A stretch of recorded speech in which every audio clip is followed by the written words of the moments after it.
What if Anakin's dark side, chosen one destiny, unfolded differently? Let's explore the depths of it in the video. Lightning arcs from Anakin Skywalker's fingertips. The electricity crackles across a squad of clone troopers, disabling their weapons and armor. But his other hand glows with healing light, mending a wounded youngling's blaster burns. Both powers at once, light and dark, impossible. Yet here, he stands in the burning Jedi temple, channeling forces that should destroy anyone who tries to wield them together. His eyes flicker yellow for a heartbeat, then snap back to blue. The clone troopers stare in confusion. The younglings stare in awe. And Mace Windu, bleeding from a dozen wounds, stares in absolute disbelief. What are you? You're using the dark side. But you're not falling. How? Because the Jedi were wrong about the prophecy. Anakin's voice is steady, despite the power coursing through him. And I can prove it. But to understand how Anakin Skywalker became something the galaxy hasn't seen in 10,000 years, we need to go back. Back to when it all began with a vision that shattered everything the Jedi believed. 3 weeks earlier, the meditation chamber was silent. Anakin sat cross-legged in the darkness, trying to find peace in the chaos of war. The Clone Wars had been raging for 2 years now, and every battle left scars not just on his body but on his spirit. Tonight, he sought the calm that Master Yoda always spoke of. His breathing slowed, becoming rhythmic and deep. The Force flowed around him like an ocean tide. Then something shifted. The Force surged, not violently but insistently, like a wave that refuses to recede. Suddenly his eyes snapped open, but he saw nothing. The meditation chamber had vanished completely. He stood now in a vast library, ancient beyond any measure of time. Shelves stretched infinitely in all directions, each containing thousands of texts that pulsed with power. Then a voice echoed from everywhere and nowhere. The prophecy was mistranslated. Balance is not destruction. Balance is harmony. Images slammed into his mind with the force of physical blows. He saw ancient Jedi wielding both light and dark, not as enemies, but as partners. Power without corruption, strength without rage, control without suppression. Then he saw himself, standing between two paths, neither fully light nor fully dark, but something else entirely. Something the galaxy hadn't seen in millennia. The Chosen One will not destroy darkness. The voice returned, patient and inexorable. You cannot destroy half the Force any more than you can destroy half of existence. The Chosen One will master both light and dark, wielding them in perfect harmony. Only through duality can true balance be achieved. This is your destiny, Anakin Skywalker. Not the destiny the Jedi imagined, but something far more dangerous and far more necessary. Anakin gasped and jerked awake. His body was drenched in sweat, his heart hammering. The meditation chamber materialized around him, solid and real, and suddenly far too small. He could still feel the echo of that infinite library, still see the branching paths of his possible futures. The door hissed open, and Obi-Wan Kenobi stepped inside, concern etched across his features. "Are you all right?" I felt a disturbance. Anakin tried to steady his breathing. Just a vision. But not just any vision. This one felt different, real, like the Force itself was trying to tell him something the Jedi had been missing for thousands of years. Anakin takes a step forward, and his footfall echoes for what seems like minutes. The library responds to his presence, and books begin to glow brighter, as if calling to him. He walks forward, drawn by instinct more than conscious thought. Ancient scripts written in languages he's never seen somehow make sense to him. He sees texts about the first Force sensitives, about wars that predated the Republic by millennia, about philosophies and techniques that have been lost for ages. Then a voice speaks, echoing from everywhere and nowhere simultaneously. Its tone is neither male nor female, neither young nor old. It simply is. The prophecy was mistranslated.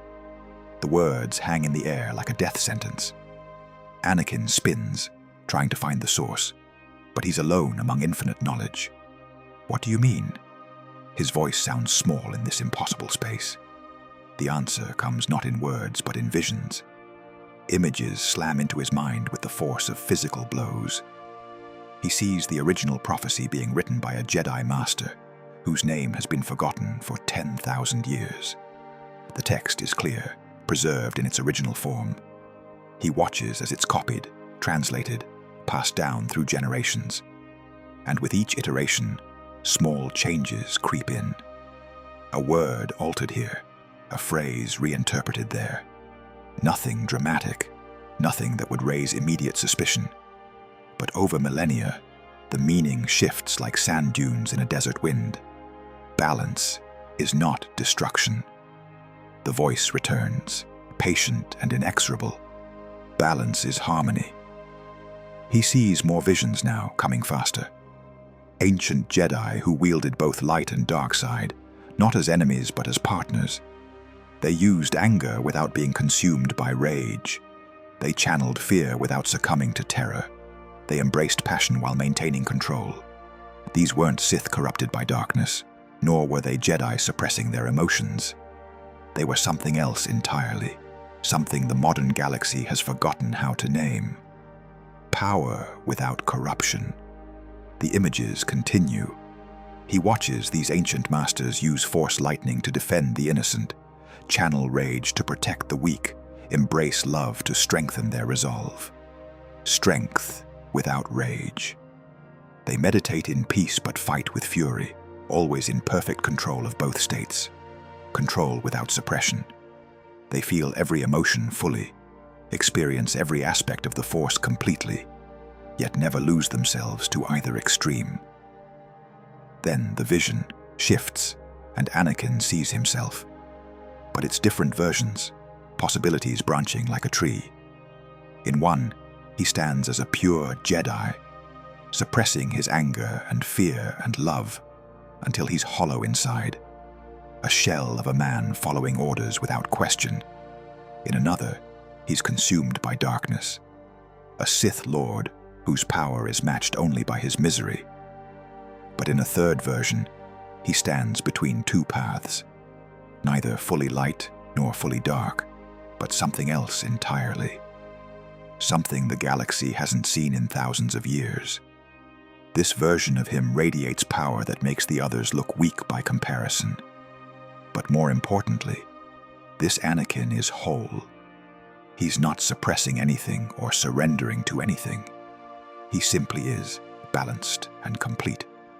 The library begins to fade, the vision releasing its grip on him. But the voice speaks one final time, and these words burn themselves into his memory with the permanence of a brand. The Chosen One will not destroy darkness. You cannot destroy half the Force any more than you can destroy half of existence. The Chosen One will master both light and dark, wielding them in perfect harmony. Only through duality can true balance be achieved. Only by walking between extremes can you transcend them both. This is your destiny, Anakin Skywalker. Not the destiny the Jedi imagined, not the weapon they wanted to wield against the Sith, but something far more dangerous and far more necessary. The question is whether you have the courage to accept it. Anakin gasps and jerks awake. His body is drenched in sweat, his heart hammering against his ribs like it's trying to escape his chest. The meditation chamber materializes around him, solid and real, and suddenly far too small.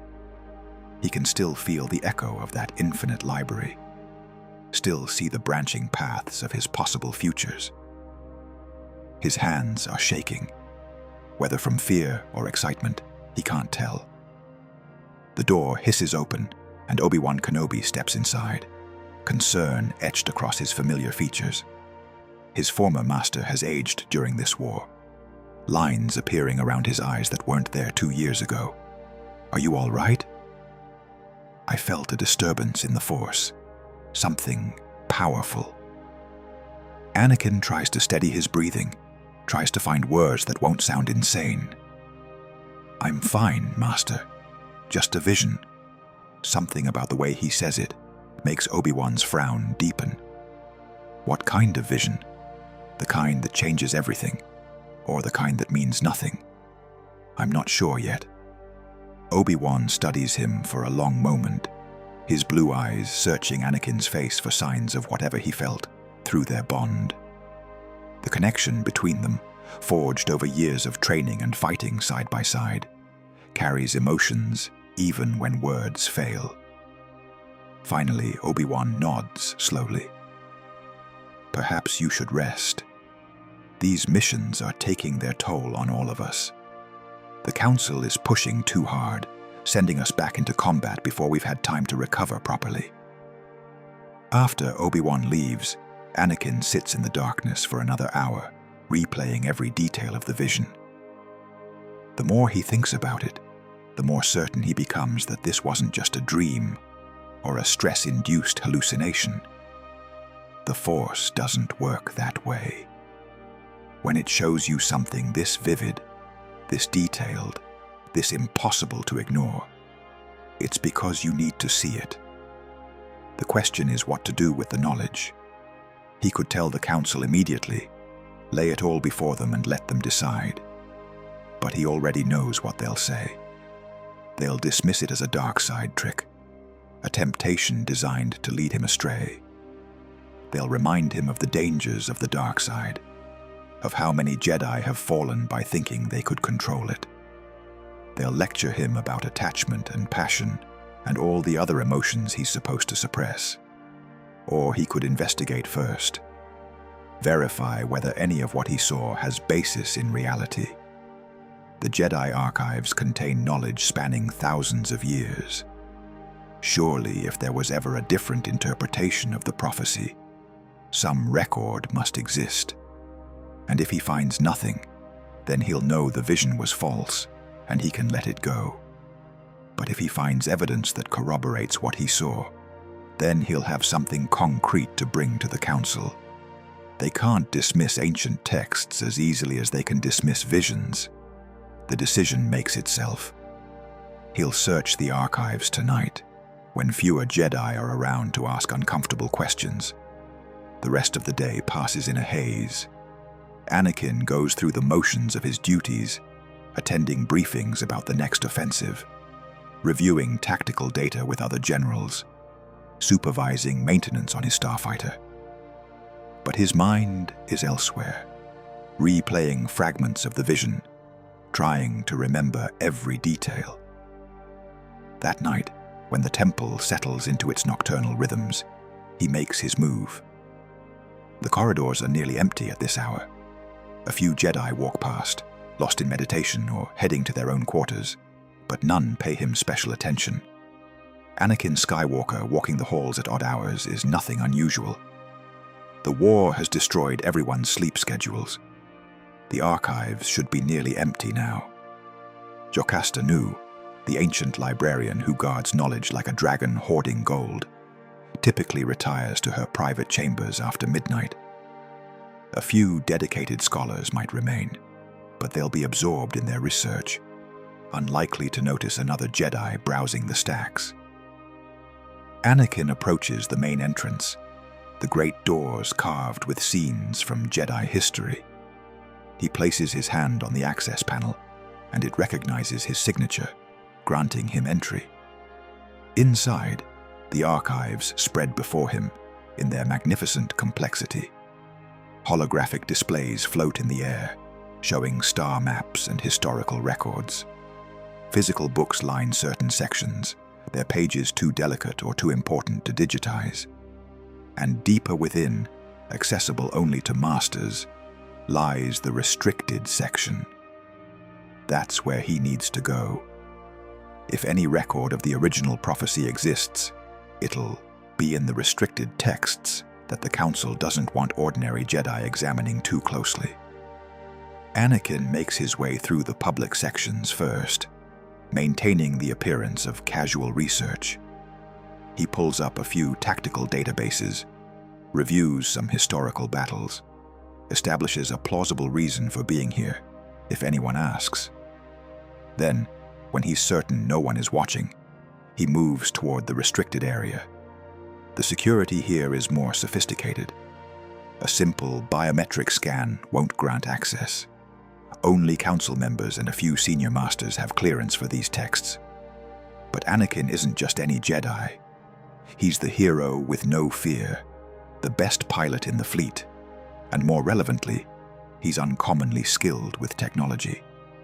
Padme used to tease him about being able to fix anything that had wires and circuits. He examines the security panel, reaching out with the Force to sense the mechanisms inside. Electronic locks have patterns, rhythms. He can feel the currents flowing through the circuits, the data packets requesting authentication. With a combination of technical skill and Force manipulation, he convinces the system that he has proper clearance. The panel flashes green, and the doors slide open with a whisper of hydraulics. The restricted section feels different. The air is cooler here, kept at precise temperature and humidity to preserve ancient documents. The lighting is dimmer, designed to minimize damage to sensitive materials, and the Force presence is stronger, emanating from texts that contain knowledge deemed too dangerous for the average Jedi. Anakin moves between the shelves, trailing his fingers along spines, letting instinct guide him. He's not entirely sure what he's looking for. A book, a holocron, some other form of record. The Force will show him when he's close. 20 minutes of searching yields nothing. Frustration builds in his chest. Maybe the Council destroyed any records that contradicted their interpretation. Maybe the original texts were lost in one of the many wars that have swept across the galaxy. Maybe the vision was wrong after all. Then his hand brushes against a particular manuscript, and electricity seems to jump from the binding into his fingers. This is it. He carefully removes the text from its shelf. It's bound in leather that must be thousands of years old, preserved by the Force or by technology, or by some combination of both. The title is written in Old Galactic Basic, a language he can barely read, but the Force helps translate. Prophecies of Balance, Original Codex. His heart pounds as he carries the manuscript to a reading desk. The binding creaks as he opens it, the pages yellowed with age but still intact. He pages through carefully, aware that one wrong move could destroy something irreplaceable. There are dozens of prophecies here, predictions made by ancient Jedi about the future of the Force. Most are vague, open to interpretation. Some have clearly been fulfilled already, their predictions coming true centuries or millennia ago. Others remain mysteries. And then he finds it. The prophecy of the Chosen One, written in the original language, untranslated and unaltered. Anakin's hands tremble as he reads. The text is complicated, full of poetic imagery and metaphorical language that requires careful interpretation. But the core message is unmistakable, and it's radically different from what the Jedi teach. The version he knows, the one recited in the temple, speaks of a chosen one who will destroy the Sith and bring balance by eliminating the dark side. But this original text says something else entirely. It speaks of one who will master both light and dark, who will walk between them without being consumed by either. Balance through duality, harmony through opposition. The Chosen One will not destroy darkness, but will wield it alongside the light, creating a path that transcends both. He reads it again, then a third time. Each reading makes it clearer that this isn't a matter of translation error. The original prophecy describes something fundamentally different from what the modern Jedi Order believes. Someone, at some point in history, changed it. Whether deliberately or through honest misunderstanding, the result is the same. For thousands of years, the Jedi have been preparing for a chosen one who doesn't match what the prophecy actually predicts. They've been waiting for a weapon to destroy their enemies when they should have been preparing for something far more profound and far more dangerous. Anakin carefully photographs the pages with his datapad, making sure to capture every word.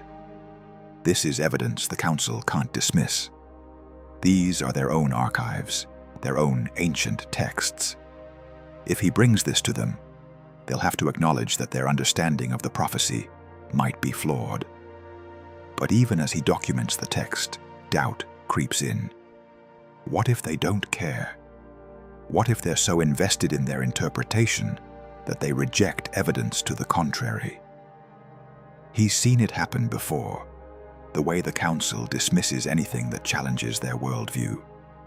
They claim to be guardians of knowledge, but sometimes they're more like gatekeepers, deciding what truths are acceptable and what must be suppressed. A sound makes him freeze. Footsteps, approaching from the main section of the archives. Anakin quickly closes the manuscript and returns it to its shelf. He moves away from the restricted section, making it back to the public area, just as Yocasta Nu appears around a corner. The ancient librarian regards him with a mixture of suspicion and curiosity. Knight Skywalker. I'm surprised to find anyone here at this hour. Just doing some research, Madame Nu. Couldn't sleep, thought I'd make productive use of the time. Her eyes narrow slightly. What sort of research requires the archives at 3 a.m? Tactical analysis. Studying historical battles to prepare for the next offensive. It's a plausible lie, and she seems to accept it, though she continues to watch him with that penetrating gaze.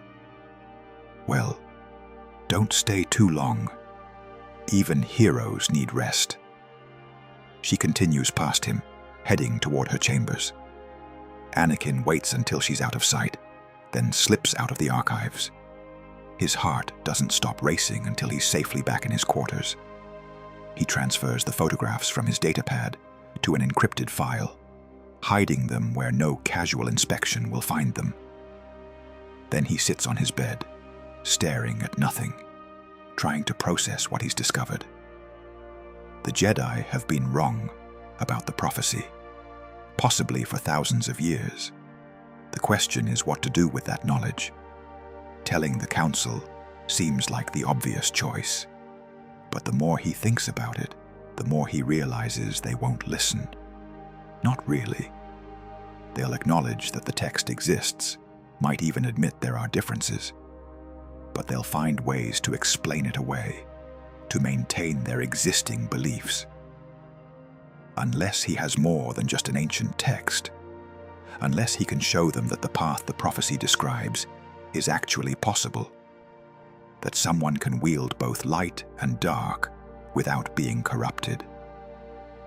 And there's only one way to prove that. He'll have to walk that path himself. The thought terrifies and exhilarates him in equal measure. Everything he's been taught says this is impossible. The dark side corrupts. It seduces and destroys everyone who touches it.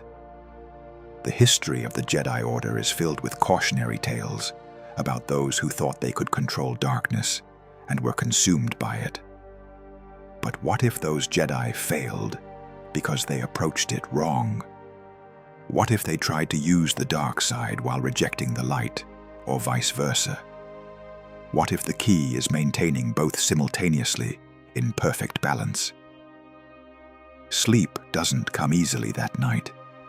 When he finally drifts off, His dreams are filled with images from the vision, ancient Jedi wielding powers he's never seen, himself standing between light and dark, drawing on both without being consumed by either. And underneath it all, a growing certainty that this is his true purpose.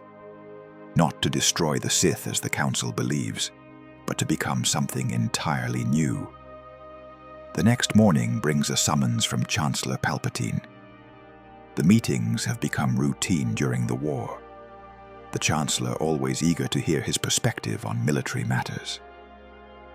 Anakin makes his way through the Senate district, his mind still churning with questions about the prophecy.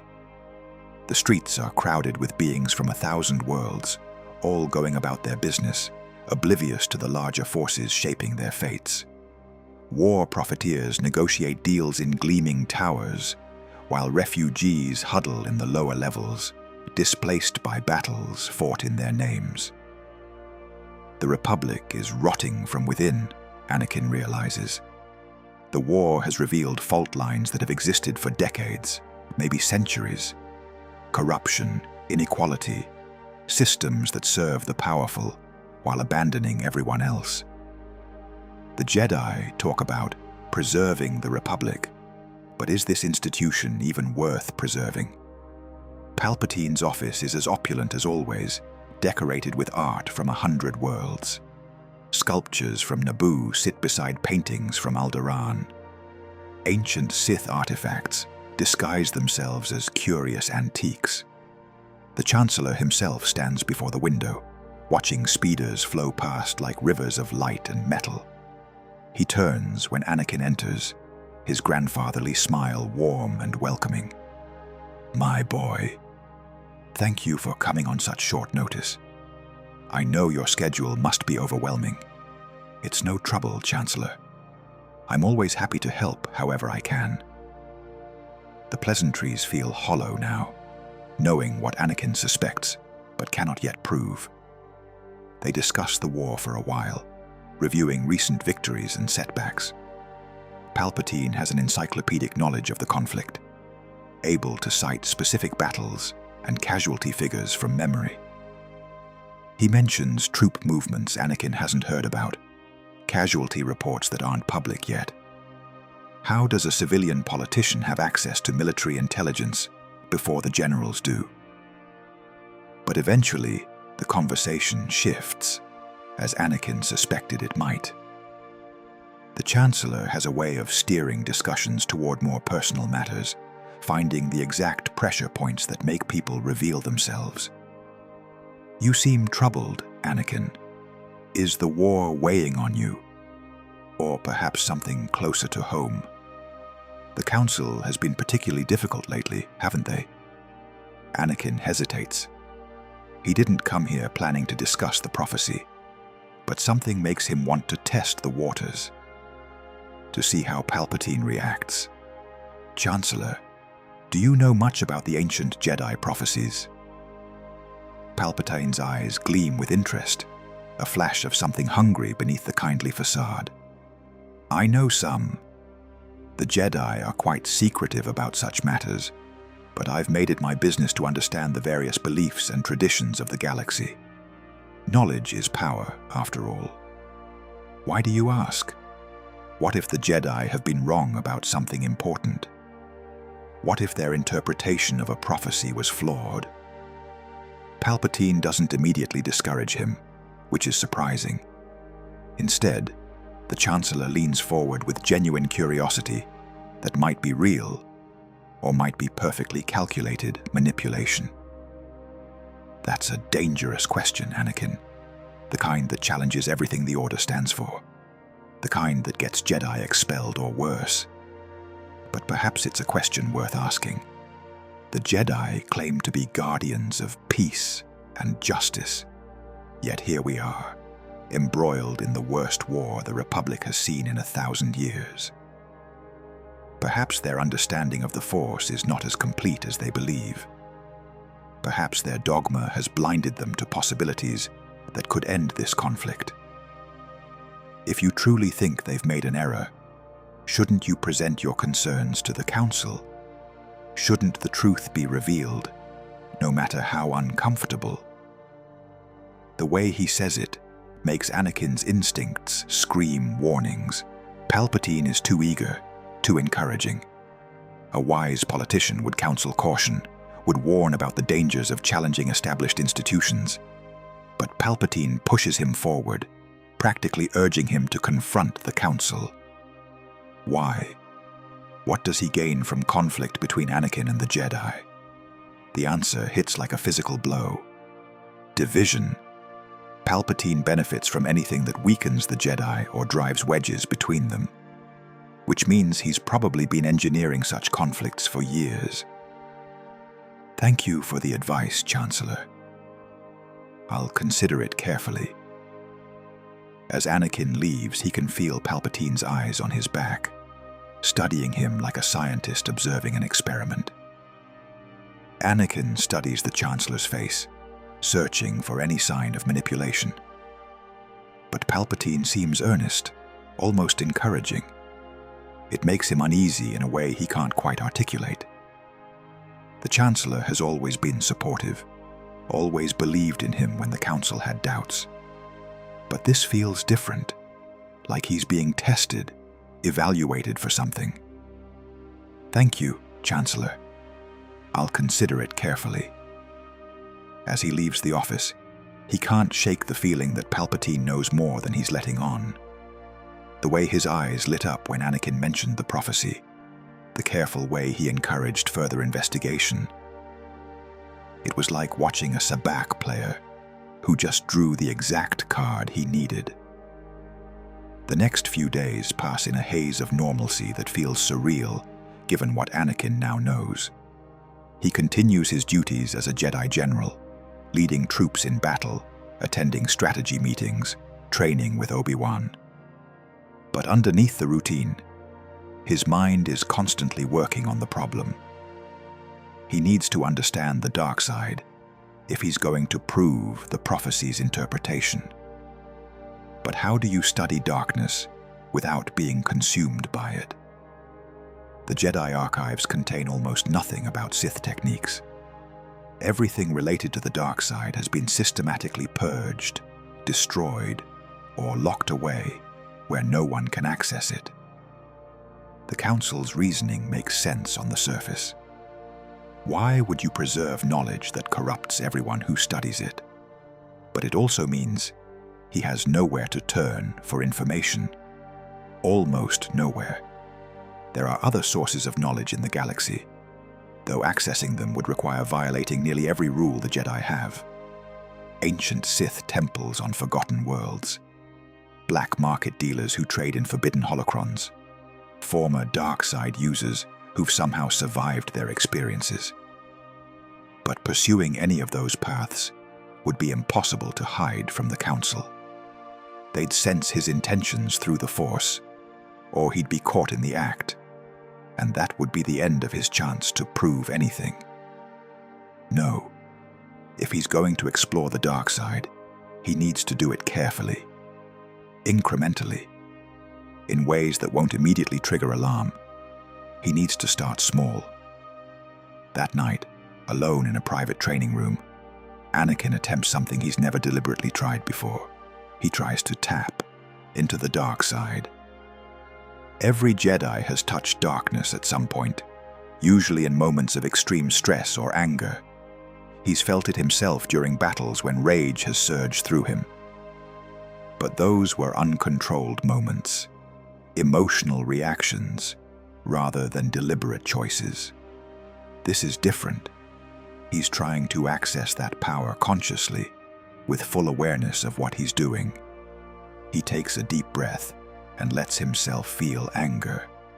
Not at anything specific, just the general frustration that's been building for years. Frustration at the Council's distrust, at the war that never seems to end, at the galaxy that keeps asking him to fight and die for causes he barely understands. The anger comes easily once he stops suppressing it. It floods through him like water breaking through a dam, stronger than he expected. And with the anger comes power. He can feel the Force responding differently, more aggressively. It's like switching from a steady current to a raging river. The training droid he's been using for practice suddenly seems slow, its movements predictable. He attacks it with renewed speed, his lightsaber moving faster than ever before. The droid lasts maybe 10 seconds before he cuts it down. The sensation is intoxicating. This is power beyond what he normally accesses. This is what the Sith must feel all the time, this rush of strength and speed and capability. For a moment, he understands why people fall to the dark side. Who wouldn't want to feel like this? But then, something else happens. The anger doesn't fade when he stops fighting. It lingers, looking for a target. He finds himself thinking about council members who've doubted him, about politicians who send young men to die for their political games, about a galaxy that creates so much suffering. The thoughts spiral darker and darker until he realizes with sudden clarity that he's losing control. This is how it happens. Not in one dramatic moment of choice, but gradually, thought by thought, until you can't remember who you used to be. He deliberately releases the anger, letting it drain away through the meditation techniques Master Yoda taught him. It takes longer than it should, the darkness clinging to him like oil. But eventually it recedes, and he's himself again, breathing hard and drenched in sweat. That was terrifying and enlightening. The power is real, undeniable. But so is the danger. The dark side doesn't want to be a tool. It wants to be a master. Using it without being controlled by it will require constant vigilance, constant effort. The ancient texts spoke of balance between light and dark, but they didn't mention how difficult maintaining that balance would be. Over the following weeks, Anakin continues his secret experiments. He practices accessing the dark side in controlled bursts, never letting it linger long enough to corrupt his thinking. He combines it with light side techniques, alternating between them, trying to find the rhythm of balance the prophecy described. Progress is slow and often frustrating. Sometimes he channels the dark side successfully, feeling its power without losing himself. Other times he goes too far and has to pull back before it consumes him. He develops new techniques through trial and error. He learns to enhance his physical abilities with dark side rage, while maintaining Jedi calm in his mind. It's like being two people simultaneously, channeling fury through his body while keeping his thoughts clear and focused. He experiments with Force lightning, that most iconic of Sith powers. The first time he manages to generate even a spark, he nearly loses control completely. The dark side surges through him with such intensity that it takes hours of meditation to center himself again. But he persists, practicing in stolen moments, always careful to hide what he's doing. The training rooms he uses are always remote, always empty. He erases logs of his access, covers his tracks meticulously. On missions, he begins applying what he's learned, but subtly. When interrogating prisoners, he uses just a touch of dark side intimidation, making his presence more threatening without overtly doing anything wrong. The information comes more quickly, saving time and potentially saving lives. When fighting droids, he occasionally channels rage to enhance his speed, but only for brief moments, immediately balancing it with Jedi serenity. The results are undeniable. He's more effective than ever. His success rate on missions climbs even higher. Other Jedi start asking him for advice on tactics and technique. But underneath the success is a constant tension. He's walking a tightrope, and one mistake could mean falling into an abyss from which there's no return.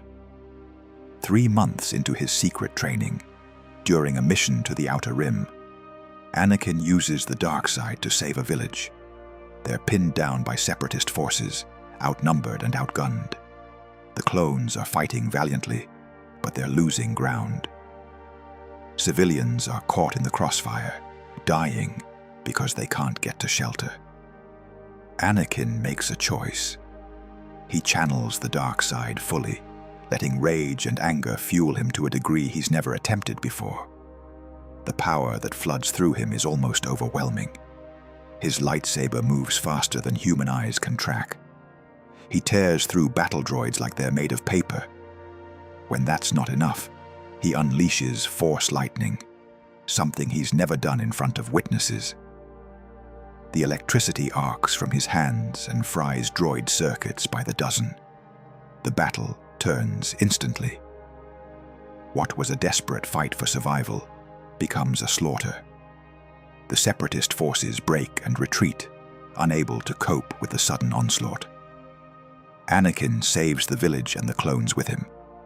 But when the rage finally fades and he comes back to himself, he finds his troops staring at him with a mixture of awe and fear. Commander Cody, his loyal clone officer, approaches carefully. "Sir, are you all right?" That was, impressive, but also kind of terrifying. "I'm fine, Commander. Just doing what was necessary." The clones don't question him further. They're soldiers, trained to follow orders and accomplish the mission. If their general has unusual powers, that's above their pay grade. But Anakin knows this can't be hidden forever. Someone will report what they saw, and word will reach the council. He needs to be proactive. He needs to confront the situation on his own terms before they come to him. The return to Coruscant feels like flying toward his doom. He knows what's waiting: judgment, suspicion, possibly expulsion from the Order. But he also knows this is the only path forward. If he's going to prove the prophecy's true meaning, he has to be honest about what he's discovered. Hiding will only make things worse. That night, before anyone can summon him, he requests an emergency session with the Jedi Council. Master Yoda grants it, probably sensing that something significant is happening. The council chamber feels different as Anakin stands before the assembled masters. He's been here countless times, receiving missions, giving reports, listening to lectures about the Jedi Code. But this time feels final, like everything is about to change. Master Yoda sits with his eyes closed, his ancient face unreadable. Mace Windu watches with barely concealed suspicion, his hand never far from his lightsaber. Obi-Wan stands to one side, concern and confusion clear in his expression. Ki-Adi-Mundi, Plo Koon, Shark T, and the others wait in their seats, projecting an air of patient judgment. "Masters, I've discovered something in the archives. Something about the Chosen One prophecy." Anakin pulls out his datapad and projects the images he captured weeks ago. This is the original version, written thousands of years ago. It's different from what we've been taught. The hologram shows the ancient text hovering in the air between them. Several masters lean forward to examine it more closely. Mace Windu's expression darkens immediately. "You accessed restricted text without permission? You violated the security protocols and broke into sections of the archives forbidden to anyone below the rank of master." Before Anakin can respond, Obi-Wan steps forward, his voice measured and diplomatic. "Let's hear what he found before we discuss protocol violations. Whatever Anakin discovered, he clearly thought it important enough to risk bringing before us. We should at least examine the evidence." Anakin takes a deep breath, aware that his next words will determine everything. The prophecy doesn't speak of destroying the Sith, not in the original. It speaks of mastering both the light and the dark side of the Force, of creating balance through duality rather than through elimination. The Chosen One is meant to walk between both sides, wielding them in harmony without being consumed by either. Silence falls across the chamber. It's the kind of silence that feels physical, pressing down on everyone present. Several masters exchange uncomfortable glances. Ki-Adi-Mundi shakes his head slowly, his expression troubled. This is dangerous thinking, young Skywalker. The dark side corrupts absolutely. It cannot be wielded safely. Every Jedi who has tried to master it has fallen. But what if that's because they approached it wrong? Anakin presses forward, knowing he's crossing a line, but unable to stop now. What if they tried to use the dark side while rejecting the light, or suppressed the light while embracing darkness? What if the key is maintaining both simultaneously, in perfect balance? What if the reason the Sith keep returning, generation after generation, is because we've been fighting balance instead of embracing it? Mace Windu rises to his feet, his voice hard as Durasteel. You speak of embracing the dark side, of deliberately using anger, fear, and hatred as tools. This is exactly why the Council had reservations about training you. You toy with ideas that have destroyed countless Jedi over millennia. You sound like Count Dooku did before he fell, convinced that he could reform the Order, that he understood the Force better than thousands of years of Jedi wisdom. The comparison to Dooku stings because Anakin knows there's truth to it. How many fallen Jedi started exactly where he is now, convinced they had found a better way. But he also knows what he's experienced, what he's felt in his training. And it's different from what Windu describes. I'm not talking about falling to the dark side. I'm talking about understanding all aspects of the Force. Master Yoda always teaches that the Force is about balance, about understanding the whole rather than just one part. How can we claim to understand balance if we deliberately blind ourselves to half of what exists? Master Yoda finally opens his eyes, his voice carrying the weight of 900 years. Ancient these texts are. Mistranslation, possible it is, yet dangerous this path remains. Walk it, the Jedi have not, for good reason. Those who touch darkness, consumed they become. Seen it, I have, for centuries. With respect, Master, maybe we only see them being consumed because that's what we expect to happen. Anakin can feel his frustration building, but he tries to channel it into passion rather than anger. We tell Padawans from their first day that the dark side will destroy them. We treat it as an absolute evil that must be avoided at all costs. But what if it's more complicated than that? What if the dark side is dangerous because we don't understand it, because we've spent millennia suppressing it rather than learning to master it? Obi-Wan places a hand on his shoulder, his voice gentle but firm. Anakin, we understand your passion. We appreciate that you brought this to us rather than keeping it secret. But you must understand our caution. The dark side has destroyed everyone who thought they could control it. Good men, brilliant Jedi, people far wiser and more experienced than any of us, have fallen because they believed exactly what you're saying now. The Council deliberates in hushed tones, masters conferring with each other while Anakin stands and waits. He can feel their uncertainty through the Force, their conflict between acknowledging ancient texts and maintaining beliefs that have defined the Order for millennia. Finally, Mace Windu speaks, delivering what sounds like a carefully negotiated compromise. We acknowledge that the texts may warrant further study. A committee will be formed to examine the original prophecy and determine whether our understanding has been incomplete. However, you are absolutely forbidden from pursuing this path personally. You will not attempt to access or use the dark side in any capacity. The risk is too great, both to you and to the Order. You will continue your duties as a Jedi Knight, nothing more. Disobedience in this matter will result in immediate expulsion and possible imprisonment. Anakin's jaw tightens. And if I believe the Force is calling me to do otherwise, if I believe this is my actual purpose, the reason I was given these powers, then you will be acting against the Council and the Order, and there will be severe consequences. We're trying to protect you, Anakin, from yourself as much as from the dark side. Accept our wisdom on this matter. Anakin looks around the chamber at faces he's known for years. Obi-Wan, his master and friend, looking torn between duty and loyalty. Yoda, ancient and wise, but perhaps too set in his ways. Mace Windu, convinced that he knows best and unwilling to consider alternatives.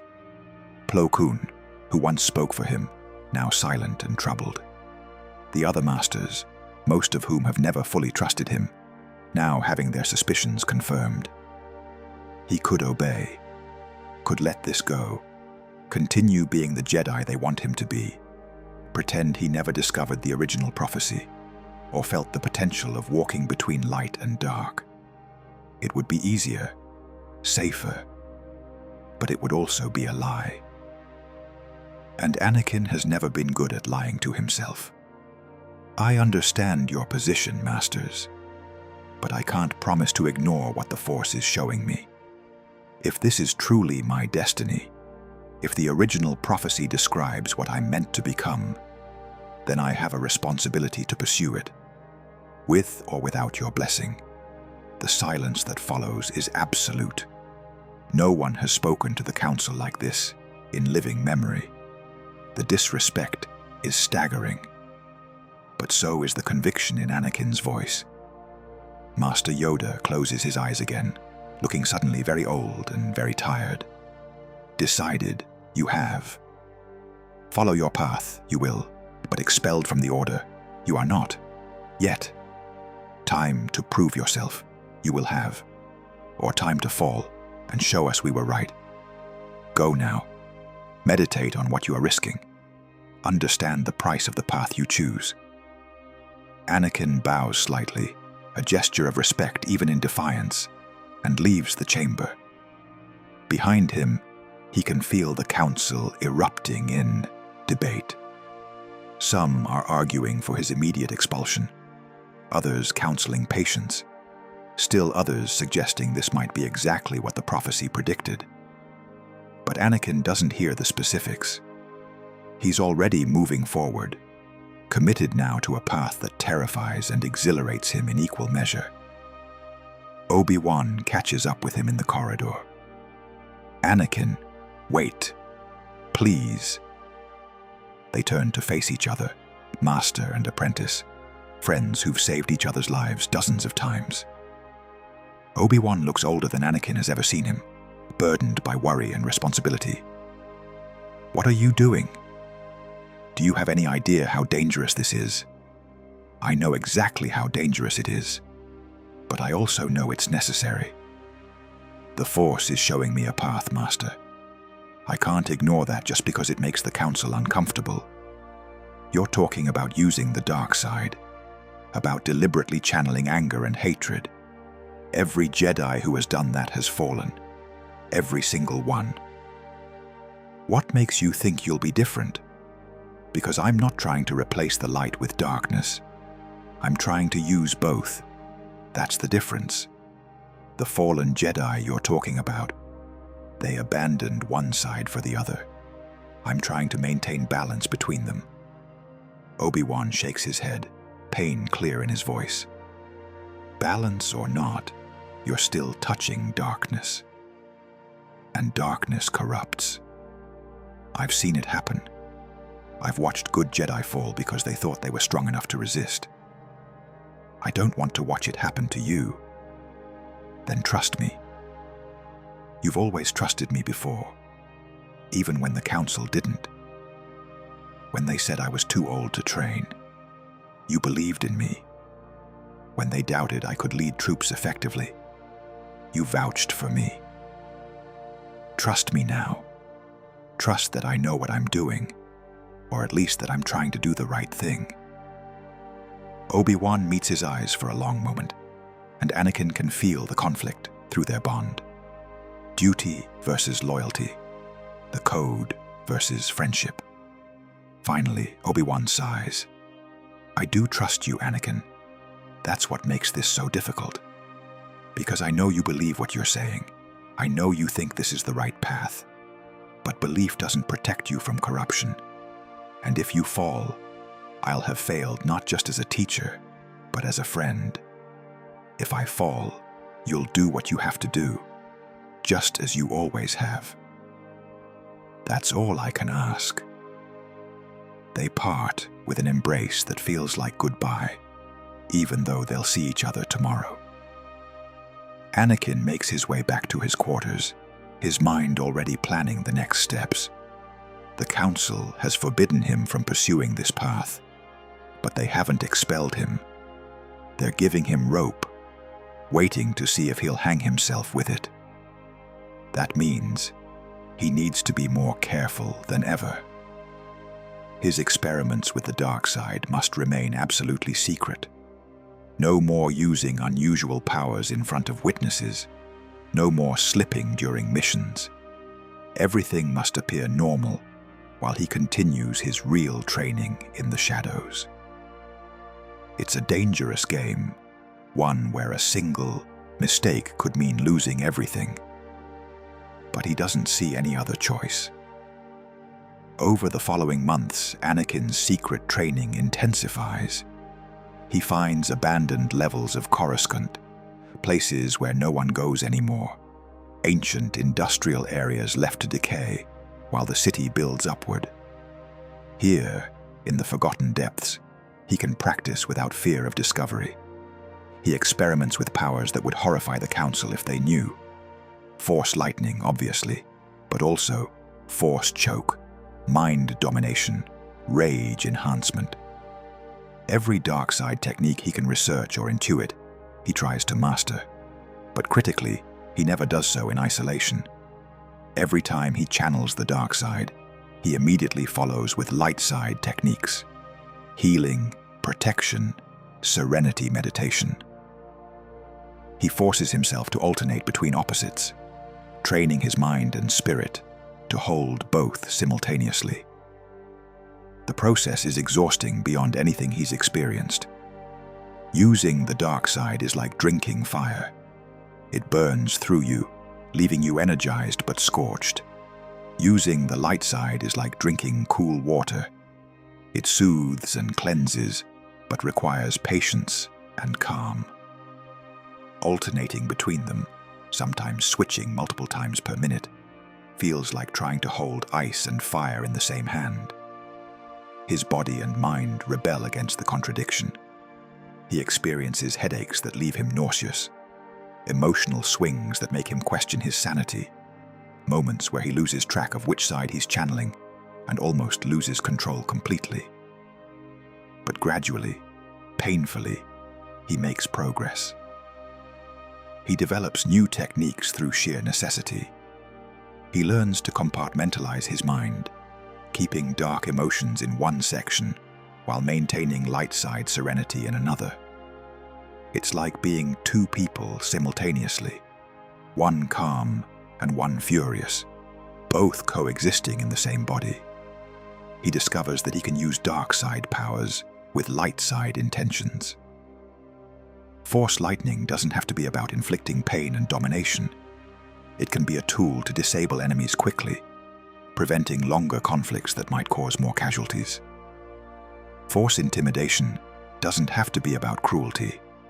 It can make interrogations faster and more efficient, saving time when lives hang in the balance. Every dark side technique, when channeled through a framework of light side purpose, becomes something different from what the Sith use. On missions, Anakin becomes incredibly effective while maintaining the appearance of orthodoxy. He plans operations with unprecedented precision, seeming to anticipate enemy movements before they happen. He credits it to tactical genius and force precognition. But the truth is, he's using techniques from both sides simultaneously. Dark side intuition tells him where the enemy will strike. Light side foresight shows him how to counter it. The combination makes him nearly unbeatable. His success rate climbs so high that other generals start requesting his assistance. Even Mace Windu, who clearly distrusts him, can't deny the results. But success comes with scrutiny. The Council watches him more closely than ever, looking for signs that he's violating their prohibition. Anakin is careful to give them nothing. In the temple, he's a model Jedi, meditating regularly, attending training sessions, helping younger Padawans with their lightsaber forms. On missions, he accomplishes objectives efficiently, but without using any obviously dark side powers where Jedi witnesses can see. The lightning stays hidden. The rage stays internal. Only his clone troopers see glimpses of his true capabilities, and they're loyal enough to not question their general's methods. 4 months after his confrontation with the Council, everything changes. Anakin is leading a mission on Yavin 4, pursuing a renegade Sith acolyte named Asajj Ventress. She's been wreaking havoc across the Outer Rim, assassinating Republic officials and sowing chaos. Intelligence suggests she's taken refuge in ancient Sith ruins on Yavin, using them as a base of operations. The mission parameters are simple: capture or eliminate her, gather intelligence about her network, destroy the ruins if possible, to prevent other dark side users from accessing whatever knowledge they contain. Anakin leads a team consisting of clone troopers and 2 other Jedi, but once they're on the ground, he orders the others to establish a perimeter while he hunts Ventress alone. The jungle is oppressive, hot and humid, the air thick enough to choke on. Anakin moves through it silently, using the Force to sense his quarry. Ventress is powerful, her dark side presence like a beacon. She's not hiding, which suggests either arrogance or a trap, probably both. The ruins rise out of the jungle like broken teeth, ancient stone structures covered in vines and moss. Anakin can feel the dark side emanating from them, centuries of Sith presence having soaked into the very stones. He ignites his red lightsaber, the crimson blade casting bloody light across the ancient walls, and enters. Inside, the ruins are a maze of corridors and chambers.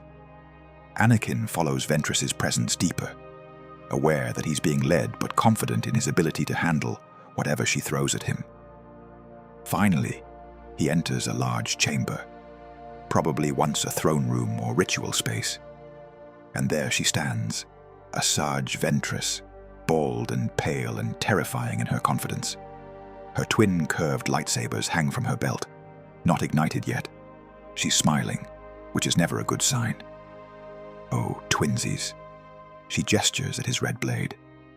I knew I liked you for a reason, Skywalker. Anakin doesn't rise to the bait. Surrender and tell me about your network. You'll be treated fairly. She laughs, a sound like breaking glass.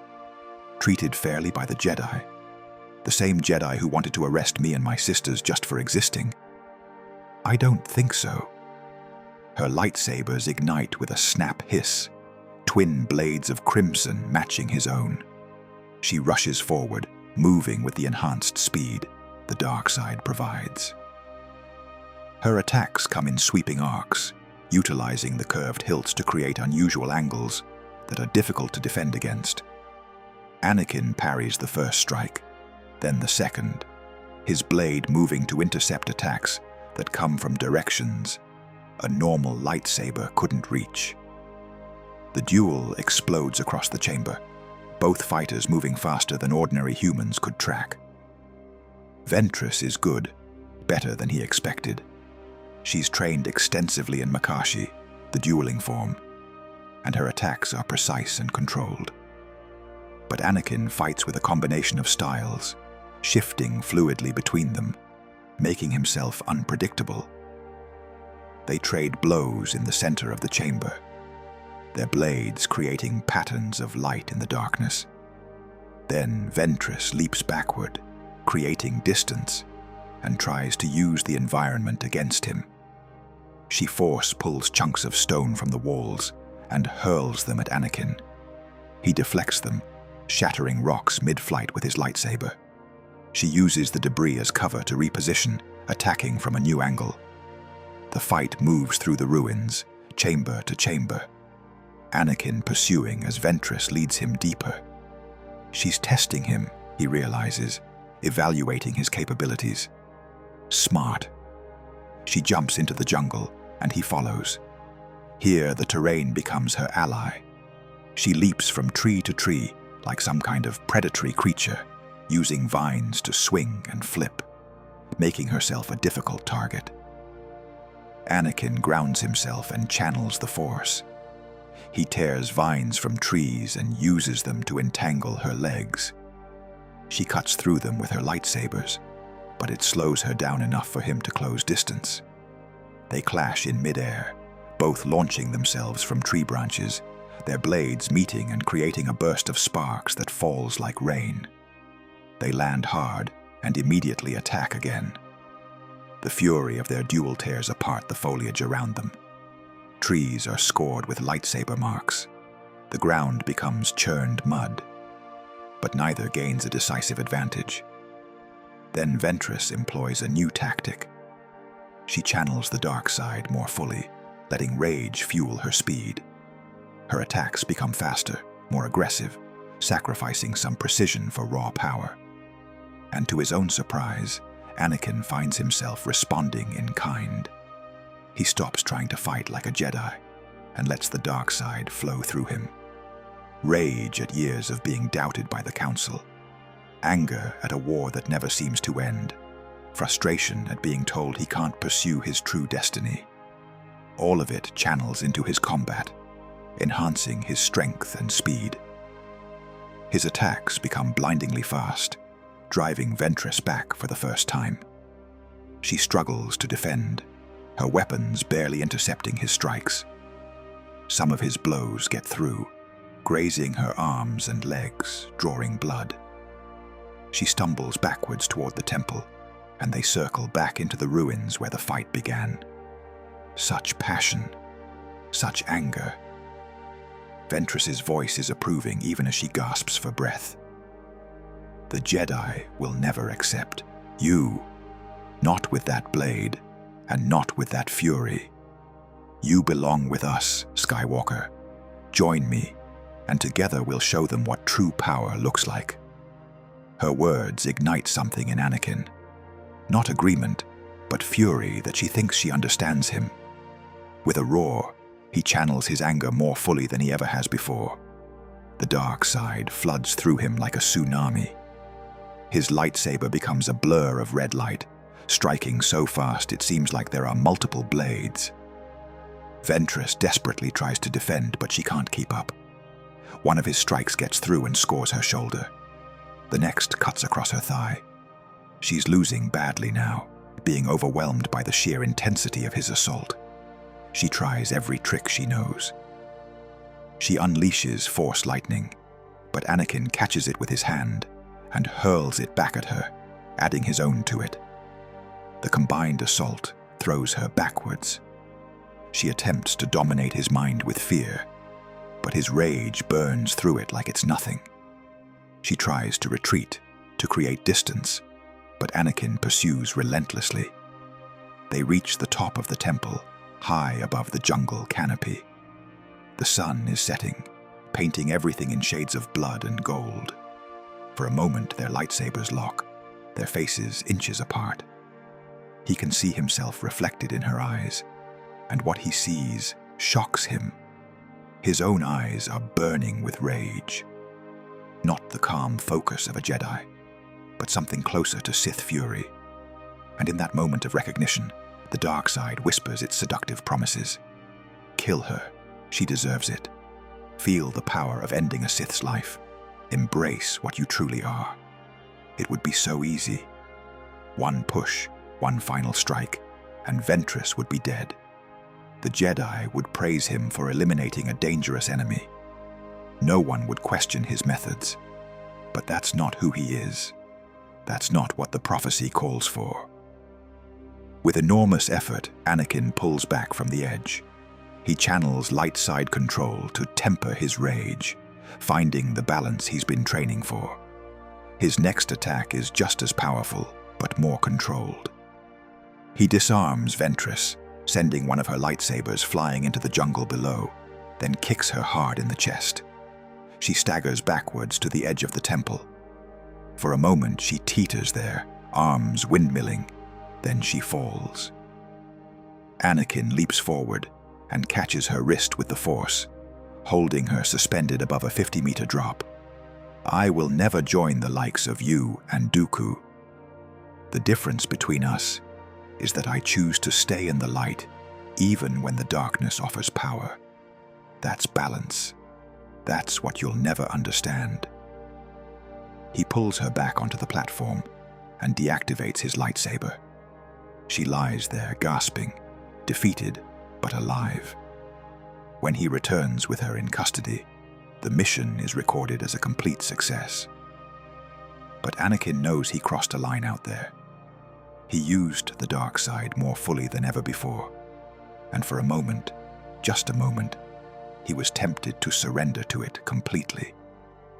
The fact that he pulled back, that he chose control over indulgence, tells him the path he's walking is viable. But it's far more dangerous than he imagined. The journey back to Coruscant is quiet. The other Jedi on the mission sense something different about him, but can't articulate what. The clone troopers are just grateful their general won and brought everyone home alive. But Anakin sits in the gunship, replaying the fight in his mind, analyzing every moment where he channeled darkness and every technique he used to maintain control.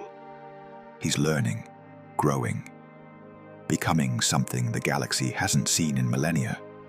Whether that's a blessing or a curse remains to be seen. Upon his arrival at the Jedi Temple, Anakin is greeted not with congratulations, but with suspicion. Apparently, the clones filed reports about his unusual combat abilities. Nothing specific, but enough to raise questions. He's summoned before the council again. This time, the atmosphere is colder, more hostile. Masters, I successfully captured Asajj Ventress and gathered intelligence about separatist operations on Yavin 4. The mission was a complete success. Mace Windu doesn't look pleased by the success. We've read the reports, Knight Skywalker. They speak of combat abilities beyond what a Jedi should possess. Unusual speed, strength, aggression. Tell us, did you use the dark side during this mission? Anakin considers lying. It would be easy. He could claim it was just adrenaline and desperation, natural responses to a life-or-death situation. But lies have a way of growing, and eventually they'd catch him anyway. So he chooses honesty, or at least partial honesty. I accessed the dark side to defeat Ventress. She was extremely powerful, and conventional Jedi techniques weren't sufficient. But I maintained control throughout. I didn't fall or lose myself to it. The confession sends shockwaves through the chamber. Several masters rise from their seats, hands moving toward lightsabers. Obi-Wan looks devastated, his faith in Anakin visibly crumbling. Master Yoda's eyes open, and there's profound sadness in them. Forbidden you were. Directly disobeyed you did. Path to the dark side this is. I was fulfilling my duty as a Jedi General. I captured an enemy of the Republic without losing a single trooper. How is that falling to the dark side? Mace Windu's voice is ice. The means matter as much as the ends. You could have called for reinforcements. You could have retreated and requested more support. Instead, you chose to violate our direct order and touch the darkness we specifically warned you about, because your order was wrong. Anakin's frustration finally boils over. You're so afraid of the dark side that you'd rather see Ventress escape than have me use unconventional methods to capture her. You're more concerned with maintaining your dogma than with winning this war or saving lives. You talk about balance, but you don't practice it. You've blinded yourself to half the force, because acknowledging it threatens your worldview. Ki-Adi-Mundi stands, his voice stern. You speak of things you don't understand. The dark side doesn't balance the light. It corrupts and destroys. We have millennia of history proving this. I have millennia of prophecy saying otherwise. Anakin gestures at the hologram of the ancient text, still floating in the center of the chamber. You asked me to ignore what the Force was showing me, to pretend that the original prophecy doesn't exist because it's inconvenient. But I can't do that. I won't. The trial continues for hours. Master after master speaks about the dangers of the dark side, citing examples of fallen Jedi throughout history. Anakin counters with arguments about the prophecy, about balance, about the success of his methods. Neither side gives ground. Finally, exhausted, they reach an impasse. You have succeeded in your mission, Mace Windu admits grudgingly. And you maintained enough control to not kill Ventress when you could have. That suggests you haven't fallen completely, but you've violated our direct orders, admitted to using the dark side, and shown no remorse for it. The Council must deliberate on the appropriate response. You're dismissed. Return to your quarters and await our decision. Anakin leaves the chamber, knowing that his time as a Jedi may be ending. Part of him feels relief at the thought. The Order has never fully accepted him, never really trusted him despite everything he's accomplished. Being free of their restrictions might let him pursue his true purpose without constantly having to hide and deceive. But another part of him mourns what's being lost. The Jedi have been his family, the only home he's known since leaving Tatooine. Obi-Wan has been more than a teacher. He's been a brother. Walking away from all of that isn't easy, even if it's necessary. In his quarters, Anakin meditates on what comes next. If they expel him, where will he go? What will he do? The war still rages. The galaxy still needs protecting. Maybe he can continue fighting as an independent operator, using his abilities to help where he's needed, without the constraints of Jedi orthodoxy. The decision comes the next morning. But before the Council can deliver their verdict, something happens that changes everything. Alarms blare throughout the temple, not the usual measured tones for drills, but urgent, panicked wails that make every Jedi's blood run cold. Every comlink activates simultaneously, with an emergency broadcast. The voice is Mace Windu's, but strained in a way Anakin has never heard. All Jedi, to arms. We're under attack. Clone troopers are firing on Jedi throughout the temple.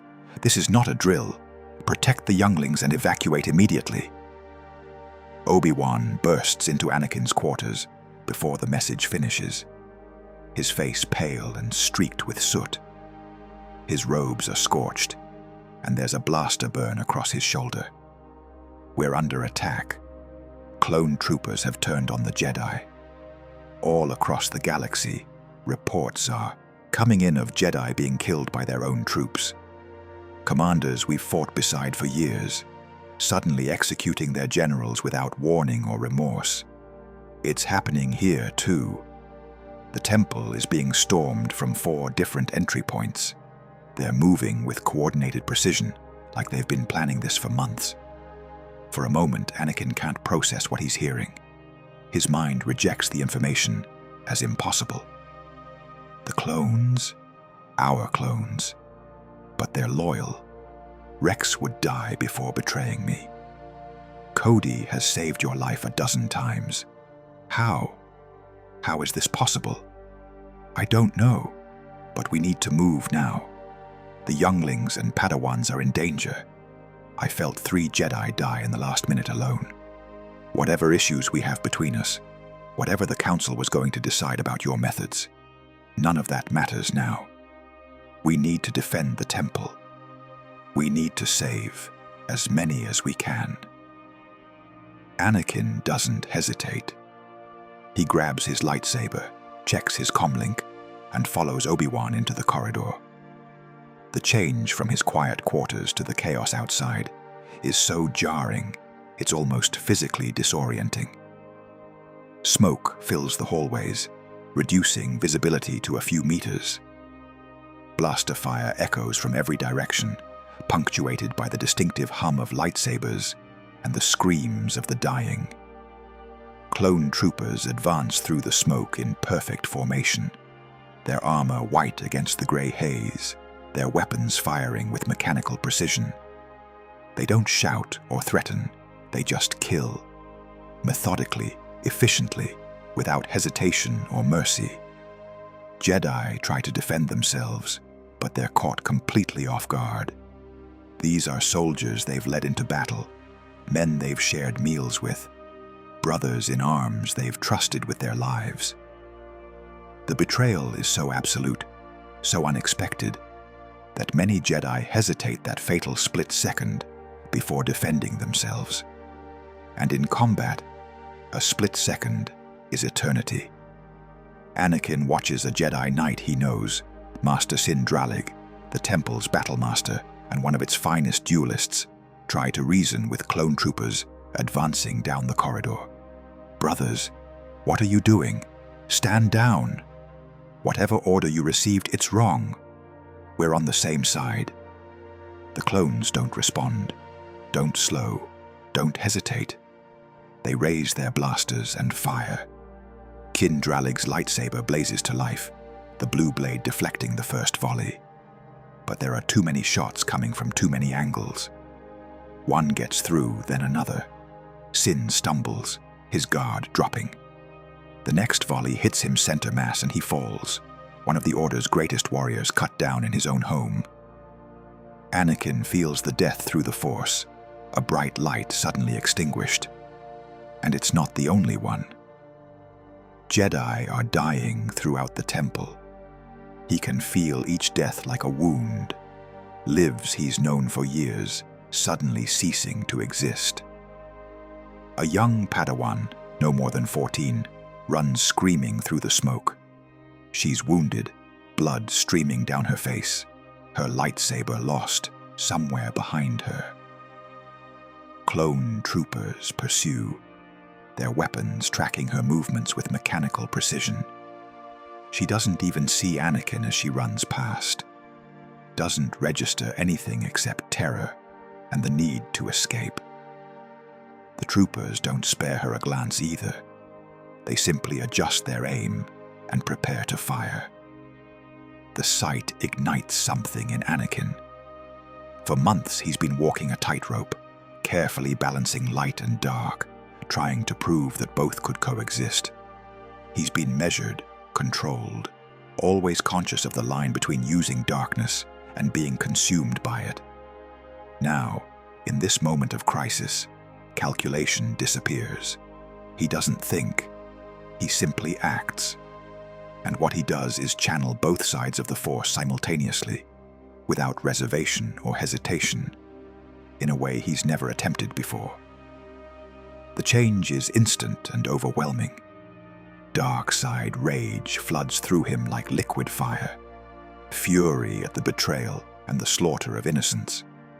But instead of letting it consume him, he grounds it with light side discipline, channeling the anger into focused purpose rather than blind destruction. The combination creates something neither purely light nor purely dark. Raw power tempered by absolute control. Fury in service of protection rather than domination. He becomes a blur of motion. One moment he's standing beside Obi-Wan, the next he's among the clone troopers pursuing the young Padawan. His lightsaber ignites mid-leap, the red blade cutting through smoke and darkness. The first trooper doesn't even register his presence before Anakin's blade removes his weapon hand at the wrist. The second manages to turn but not to fire, before a force push sends him crashing into the wall, hard enough to crack his armor. The third and fourth try to target him, but Anakin is already moving. His dark side enhanced speed, making him nearly impossible to track. But critically, he doesn't kill them. Every strike is calculated for maximum effectiveness, with minimum lethality. A slash to disarm, a force push to incapacitate, a precise blow to crack armor and stun without piercing through to flesh. Because even now, even in the middle of this nightmare, Anakin remembers that these are clone troopers. Brothers he's led into battle. Men who've saved his life, and whose lives he's saved in return. Whatever is making them attack, it's not their choice. They're victims in this, just as much as the Jedi they're killing. Within seconds, the squad pursuing the Padawan is disabled, groaning on the ground with broken bones and shattered armor, but alive. The girl has disappeared into the smoke, hopefully finding safety. Anakin turns to find more threats. Obi-Wan is already engaged with another group of clones, his blue blade weaving a defensive pattern that borders on the impossible. But even he can't block everything. A shot gets through and grazes his thigh. Another burns across his side. He's being pushed back, forced to give ground, and there are more troopers coming. Anakin charges into the fray from the side, his appearance so sudden that the clones don't even track him until he's among them. His lightsaber disables 2 in as many seconds. A force push scatters 3 more. He and Obi-Wan form an impromptu partnership, their years of fighting together allowing them to coordinate without words. Clear the left flank. Obi-Wan's voice cuts through the chaos. I'll handle center. Where's the command coordinating this? Somewhere above us. I felt Windu engaging heavy forces on the upper levels. The council chambers are under siege. Then that's where we need to go. But the younglings. The training halls are in the opposite direction. If we don't reach them soon, there won't be anyone left to save. Obi-Wan's face twists with anguish. We can't be in 2 places at once, Anakin. We have to choose. No. Anakin's voice is absolute. We don't. I'll get the younglings. You go help the council. Trust me, Master. Trust that I can do this. Obi-Wan meets his eyes, and in that moment, all the doubts and conflicts between them disappear. Whatever else Anakin might be, whatever path he's chosen to walk, Obi-Wan knows he'll die before letting children come to harm. Go. Save them all. As if that's even possible. But I'll try. Force be with you, Anakin, and with you, Master. They separate, Obi-Wan heading up toward the council chambers, while Anakin races down toward the training levels.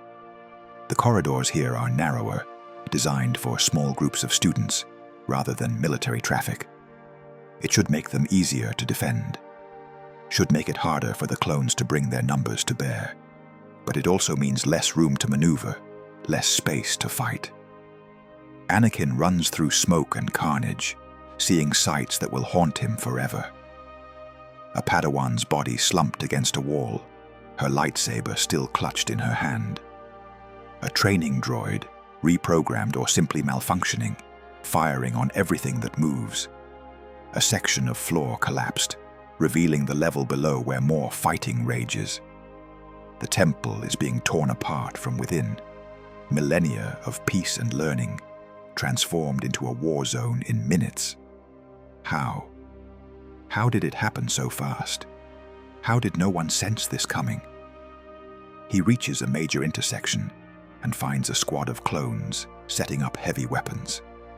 They're positioning a repeating blaster, the kind that can cut through deflector shields and pour fire down a corridor faster than even a Jedi can block. They're aiming it toward the training halls, toward where the younglings are sheltering.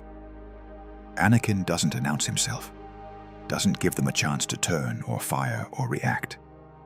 He simply appears among them like a vengeful ghost, his lightsaber already moving. The dark side fuels his speed to superhuman levels, while the light side guides his precision. He disables the entire squad in under 5 seconds, his blade cutting through weapon barrels, armor joints, helmet systems. Not one trooper dies, but none remain combat effective. The training halls are just ahead. Anakin can feel young Force signatures huddled together, their terror palpable even through the walls. But he can also feel clone troopers converging on the location, multiple squads approaching from different angles. They're trying to surround the position before assaulting it. Smart tactics. Overwhelming force applied from multiple directions. It's how the clones won battles against battle droids. But battle droids don't have the Force, and they aren't protecting children whose fear fuels Anakin's determination to a degree he's never experienced. He reaches the training hall doors, and they open at his Force command. Inside, a desperate scene unfolds. Dozens of younglings huddle in the center of the large chamber, children ranging from 6 to 12 years old. Most haven't even built their first lightsabers yet. 3 Padawans, barely more than children themselves, try to defend them. They've pushed training equipment against the doors to create makeshift barricades. They've armed themselves with practice sabers set to lethal settings. But they're terrified, their hands shaking, their faces pale with the knowledge that they're probably going to die here.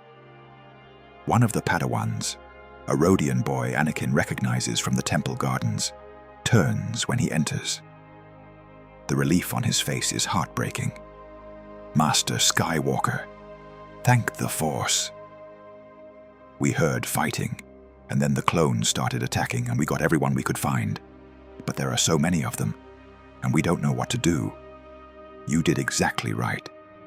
You got the younglings to safety and held this position. Now, I'm going to get you all out of here. But you need to listen to me carefully. When I say move, you move. Don't stop. Don't look back. Don't hesitate. Understand? The 3 Padawans nod. The younglings stare at him with wide, terrified eyes. Some are crying. Others have that 1,000-yard stare of shock. All of them are looking to him to save them. The doors explode inward, not from being cut or blasted, but from explosive charges placed with military precision. The barricades the Padawans built disintegrate in the blast, sending debris flying across the chamber. Clone troopers pour through the breach, weapons raised, moving in perfect formation. For a split second, Anakin sees the lead trooper's face through his helmet's visor. It's Commander Appo, a good soldier he's fought beside multiple times. Appo was decorated for bravery on Christophsis. Anakin personally recommended him for officer training.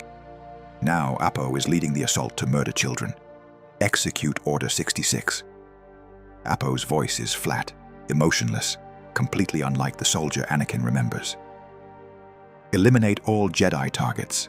No witnesses, no survivors. The troopers open fire. A wall of blaster bolts screams across the training hall, more firepower than should be survivable. The Padawans raise their practice sabers, knowing it's futile but trying anyway, because what else can they do? The younglings scream, and Anakin moves. He doesn't try to block every shot. That would be impossible even for him.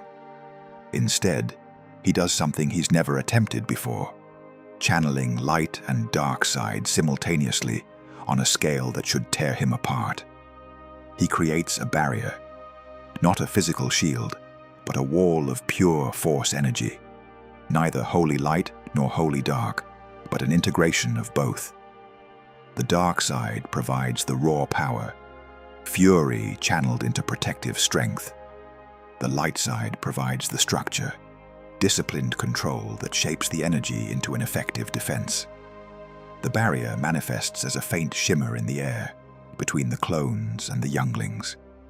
When the blaster fire hits it, The bolts simply stop, freeze in midair, hang suspended like angry red stars. Then they fall, clattered harmlessly to the ground as spent energy. The effort of maintaining the barrier is immense. Anakin feels it like physical weight, pressing down on him, threatening to crush him. Sweat beads on his forehead. His hands shake. Every second he holds the barrier costs him more strength than an hour of normal combat. But he holds it, because the alternative is watching children die.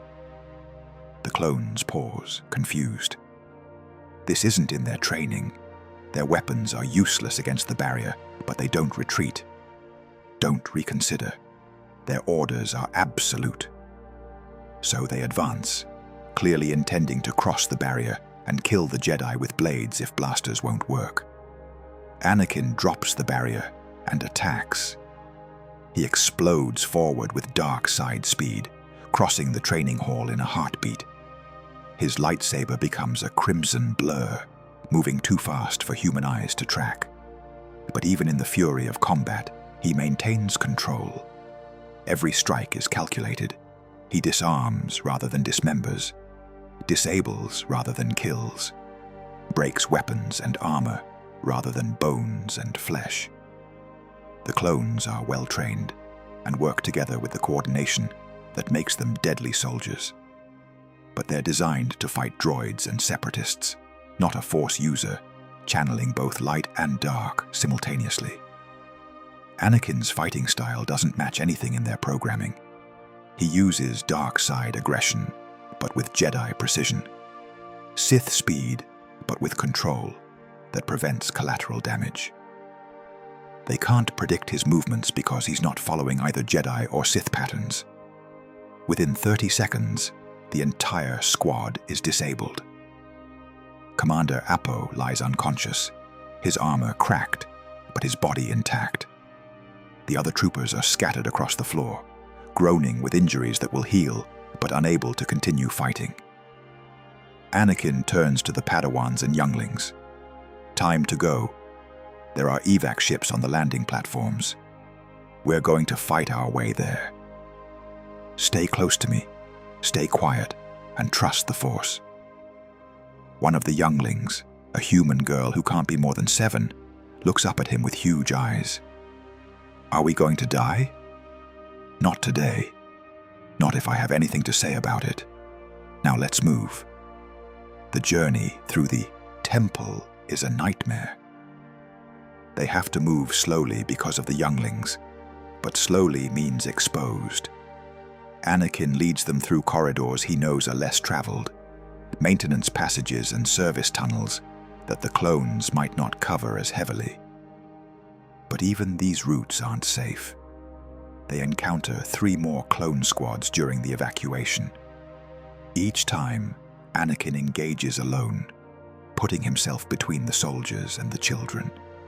Each time, he channels that impossible combination of light and dark, using fury to fuel his combat effectiveness, while maintaining the discipline to not kill the men who were brothers just hours ago.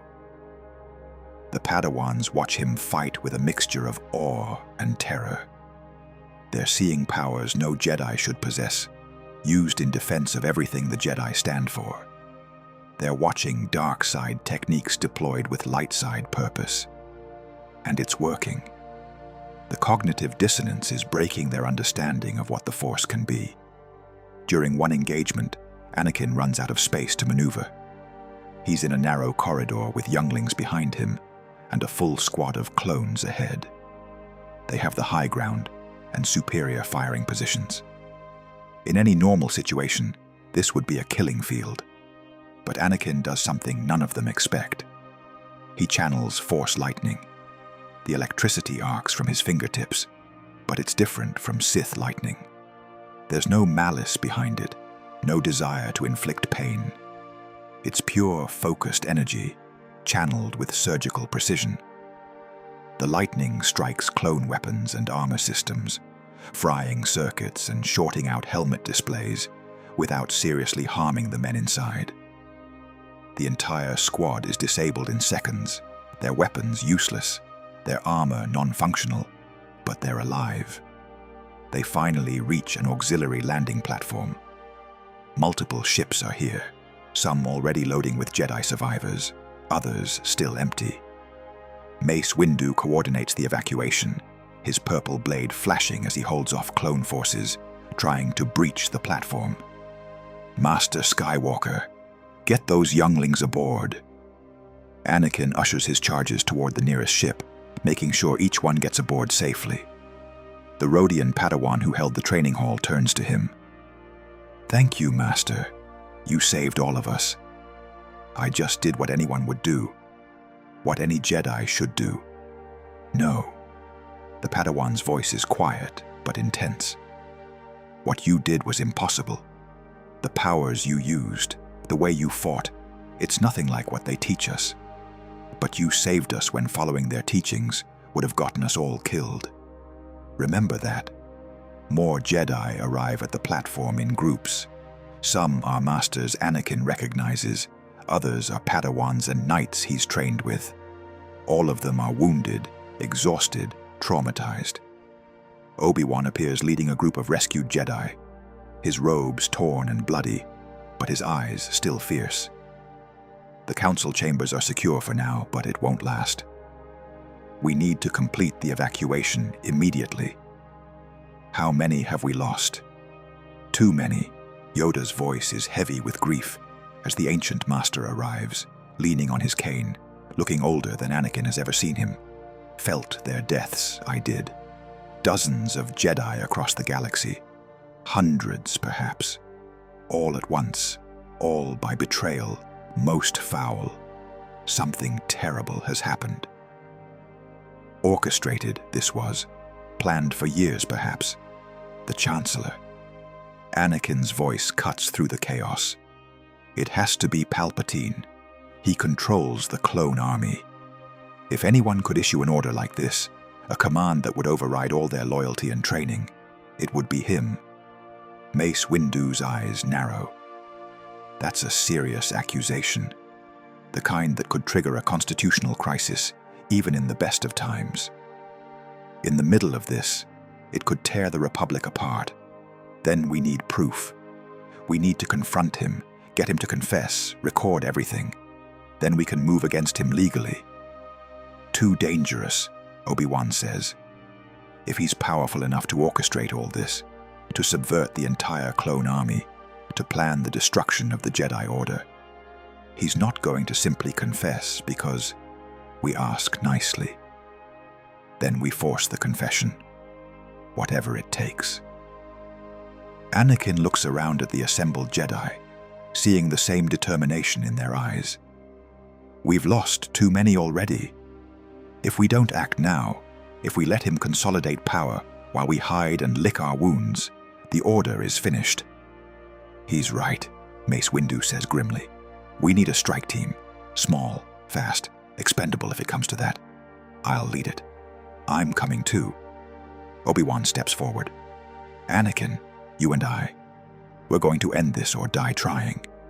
Yoda nods slowly. May the Force be with you, and may you succeed where we have failed.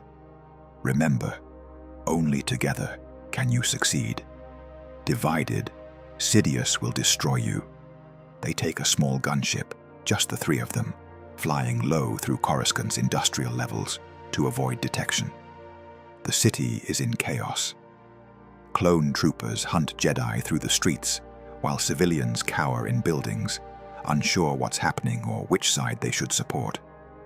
Smoke rises from a dozen fires. The careful order that defined the capital is dissolving into anarchy. Palpatine is doing more than just destroying the Jedi. He's tearing down the entire Republic structure so he can rebuild it in his image. The Senate building looms ahead. Security is surprisingly light, which makes Anakin nervous. Either Palpatine is overconfident, or it's a trap. Probably both. They land on an auxiliary platform and make their way inside. The hallways are empty, eerily so. Where are the guards? Where are the senators who should be evacuating or organizing resistance? It's like the building has been abandoned. "No," Mace Windu says quietly. "Listen." In the distance, the sound of a voice amplified through speakers, a speech being broadcast throughout the building. They follow the sound to the main Senate chamber. Inside, Palpatine addresses the assembled senators, his voice carrying to every corner of the massive chamber. "The Jedi have betrayed the Republic. For years they've worked in secret to undermine our democracy, to seize control, to make themselves masters and us their slaves. Today, their treachery was revealed when they attempted a coup. They tried to assassinate me and take control of the Senate. But loyal clone troopers stopped them. The threat has been neutralized, but at terrible cost." The senators listen in shocked silence. Some look horrified, others look skeptical, most simply look afraid. Palpatine continues, his voice rising with righteous fury. "The Jedi Order is finished. Their corruption has been exposed. The Republic they swore to protect was nearly destroyed by their ambition.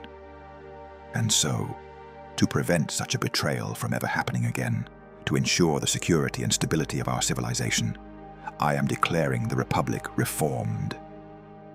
We will become the first galactic empire, an empire that will stand for 1,000 years. An empire where order triumphs over chaos, and I will guide us into this glorious future as your emperor." The chamber erupts. Some senators cheer, caught up in the moment or genuinely believing his lies. Others shout protests, their voices lost in the noise.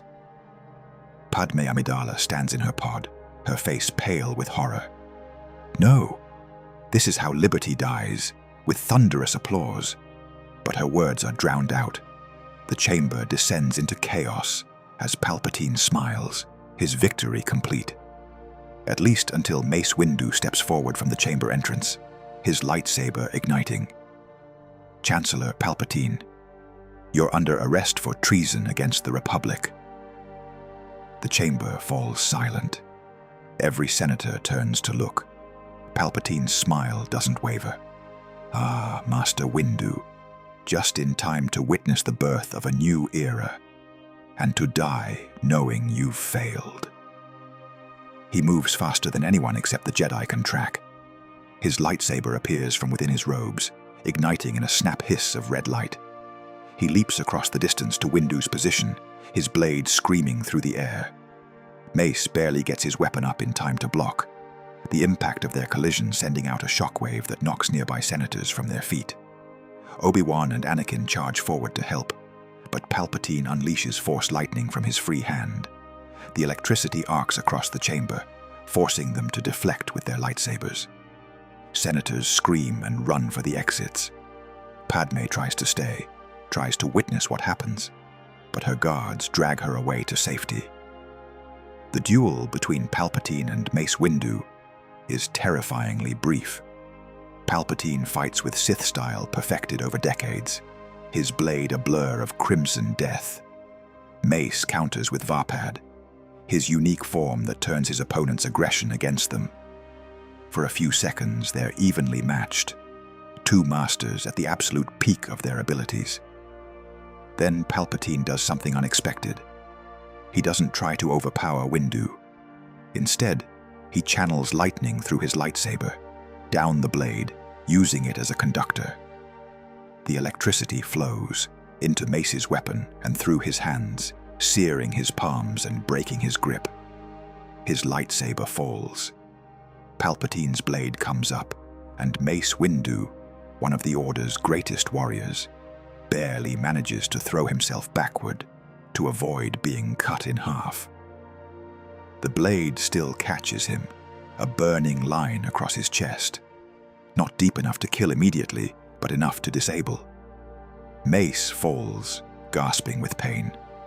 Palpatine raises his lightsaber for the killing blow, and Anakin intercepts it. His red blade catches Sidious's strike inches from Windu's throat, holding it there through sheer strength. Master Windu rolls away, clutching his wound. Obi-Wan moves to cover him, his blue blade ready. Palpatine's eyes meet Anakin's across their locked lightsabers. His expression shifts from triumph to genuine surprise. You're interfering. But I thought we understood each other. I thought you saw through the Jedi's lies. I saw through yours. Anakin pushes Palpatine's blade aside and attacks, his movements blending light and dark in a way that makes his style unpredictable. Everything you've told me, every conversation, every piece of advice, it was all manipulation. You wanted me to doubt the Jedi so I'd turn to you, but you made a mistake. You thought I'd choose a side, yours or theirs, light or dark, Jedi or Sith. But I'm neither. I'm something you don't understand and can't control. That's why you're afraid. Afraid? Sidious blocks his strikes, his smile returning. I'm not afraid of you, boy, but perhaps I should teach you some fear. He explodes forward with speed that makes his earlier movement look slow. His lightsaber becomes a red blur, striking from impossible angles, utilizing techniques from throughout Sith history. He's not just trying to kill Anakin, he's trying to overwhelm him, to break his will, to prove that all his talk of balance and mastery of both sides is just delusion. For the first minute of combat, it almost works. Anakin finds himself pushed back, barely defending, his blade intercepting Sidious's strikes a fraction of a second before they would land killing blows. Obi-Wan tries to join the fight, but Sidious uses the Force to throw debris at him, forcing him to divide his attention. Mace Windu is down, his wound too severe to allow him to continue fighting immediately. It's Anakin alone against a Sith Lord, with centuries of accumulated knowledge and decades of personal combat experience. Any normal Jedi would die within seconds, but Anakin stops fighting like a Jedi. He lets both sides of the Force flow through him completely, without reservation, without holding anything back. The dark side fuels his speed and strength, rage channeling into physical power. The light side maintains his control and precision, discipline keeping his strikes effective rather than wild. The combination creates something Sidious has never faced, an opponent who uses dark side techniques with light side discipline, who channels fury into power while keeping his mind absolutely clear, who fights with Sith aggression but Jedi purpose. Anakin's counterattack is brutal and controlled simultaneously. He matches Sidious stroke for stroke, his blade intercepting every attack and retaliating with strikes that make the Sith Lord actually work to defend. They move across the Senate chamber, their blades flashing, Force powers colliding in waves that crack the walls and shatter viewing pods. Sidious tries to throw Anakin off balance with lightning. Anakin absorbs it and throws it back. Sidious attempts to dominate his mind with fear. Anakin counters with resolve that won't break. Sidious tries overwhelming strength. Anakin meets him with equal power, drawn from both light and dark. For the first time in the duel, genuine uncertainty crosses Sidious's face. This shouldn't be possible. He's studied the Force for most of his life. He knows the dark side corrupts. He knows that using both sides simultaneously should tear a person apart. Yet here's Anakin Skywalker doing exactly that, not just surviving, but thriving. How? How are you doing this? Dark side power with light side control. Balance. Anakin drives forward with renewed intensity. The truth you and the Jedi both refuse to see. The Force isn't divided into separate sides any more than light and shadow are separate from each other.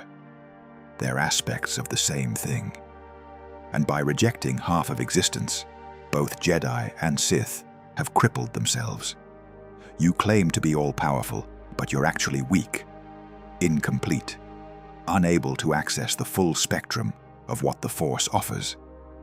His attacks come faster now, more confident, each one pushing Sidious back another step. Nonsense. power comes from embracing the dark completely, from rejecting weakness and limitation. Then why are you losing? Anakin's blade slips past Sidious's defense and burns a line across his shoulder. The Sith Lord hisses with pain and leaps back, creating distance. He unleashes a massive wave of force lightning, not aimed at Anakin, but at the chamber walls.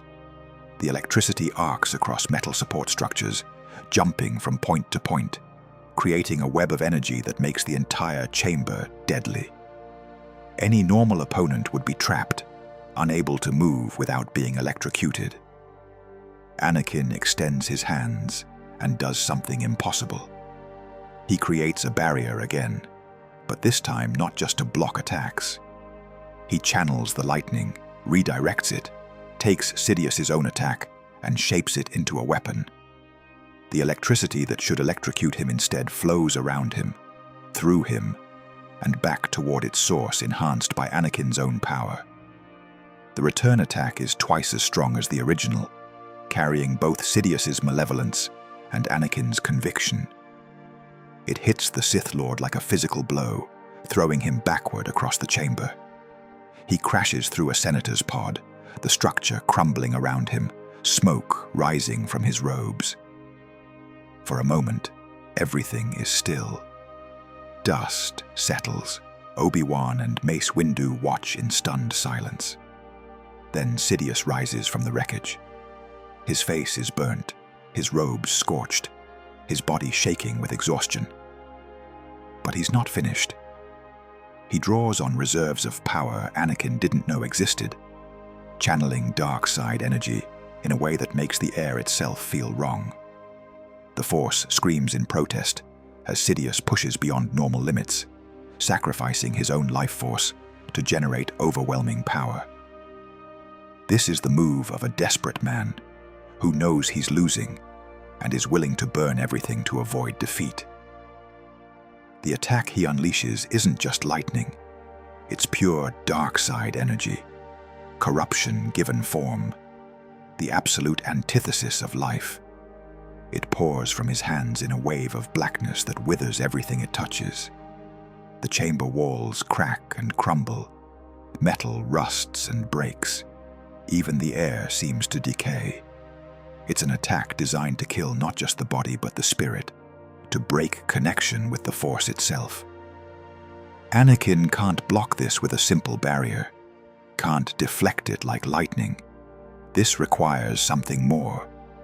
He reaches deeper into the Force than ever before, drawing on both light and dark simultaneously, integrating them not as separate tools, but as aspects of a unified whole. And he creates something new, a technique that doesn't exist in Jedi or Sith teachings, because neither side has the perspective to imagine it. He channels the dark side's power into the light side's purpose, fury into protection, rage into preservation. The result is a wave of Force energy that meets Sidious's attack head-on.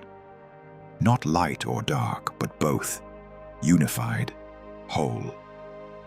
The two waves collide in the center of the chamber, and reality itself seems to crack. The sound is beyond hearing, felt more than heard. The impact throws everyone in the chamber to the ground. Even through closed eyes, the flash of energy is blinding. When the light fades and the sound stops, Sidious is on his knees, his attack dissipated, his power spent, his body failing. He looks up at Anakin with genuine disbelief. Impossible. You're just one man. You cannot defeat me. I've orchestrated wars, controlled governments, manipulated the Jedi for decades. I am the culmination of 1,000 years of Sith planning. You cannot win. Anakin retrieves his lightsaber from where it fell during the last exchange. I'm not just one man. I'm the chosen one. The real one, not the weapon the Jedi wanted or the apprentice you tried to create. Something else, entirely. Something that exists to restore true balance to the Force. And you, Darth Sidious, are the greatest imbalance in the galaxy. Your existence is a wound in the Force itself. Time to heal it. Sidious tries one more attack, channeling the last of his strength into a final lightning assault. But Anakin is ready. He doesn't block or absorb this time. Instead, he does something he's never attempted before. He creates a barrier of pure force energy, neither light nor dark, but both combined, woven together in perfect harmony. The lightning hits the barrier and simply dissipates, unable to penetrate. Then Anakin pushes the barrier forward, slowly, inexorably, forcing Sidious back. The Sith Lord tries to counter, but he's exhausted, his power depleted, his body failing from the enormous energies he's channeled. The barrier keeps advancing until Sidious is pressed against the wall of a ruined senator's pod, with nowhere left to retreat. And Anakin strikes. His lightsaber flashes red in the chamber's emergency lighting. The blade pierces Sidious's chest, burning through robes and flesh and the dark heart beneath. For a moment, the Sith Lord's eyes go wide with shock and disbelief. Then they empty. His body goes slack. And Darth Sidious, last Lord of the Sith, master manipulator, orchestrator of the Clone Wars and the fall of the Republic, dies knowing he was defeated by something he never imagined possible. True balance. An opponent who wielded both light and dark in perfect harmony, proving that the Force is one, and those who divide it doom themselves to failure. Anakin deactivates his lightsaber and nearly collapses. The effort of channeling that much power has left him completely drained. His body shakes, his vision blurs, every muscle screams with exhaustion beyond anything he's experienced in years of war. But he's alive. They're all alive. Sidious is dead, and the threat he posed is finally ended. Obi-Wan catches him, supporting his weight. Easy. You did it. He's dead. The threat is over. You saved us all. All around them, comlinks activate with reports. The clone troopers have stopped attacking. Whatever command Sidious gave them, whatever override he triggered in their behavioral chips, it ended with his death. Across Coruscant and across the galaxy, clone armies stand down, confused about what just happened, why they suddenly attacked their Jedi generals. The war within the war is over almost as quickly as it began. But the cost was terrible. Hundreds of Jedi dead across the galaxy. The temple damaged. Trust between clones and Jedi shattered, perhaps permanently. The Republic transformed into an empire in everything but name. That particular declaration likely to stick even with Palpatine dead. The galaxy will need years to recover from this. Maybe decades. Mace Windu struggles to his feet, his wound bound with makeshift bandages. The Chancellor was a Sith Lord, operating right under our noses for years, maybe decades. The Council will have to answer for how we missed this, how our vaunted precognition and Force sensitivity didn't detect darkness this close to us. Our entire understanding of the Force needs to be re-examined. We all missed it. Obi-Wan's voice is quiet. He played us all, used our own assumptions and blind spots against us. He knew exactly how the Jedi think, exactly what we look for and what we overlook.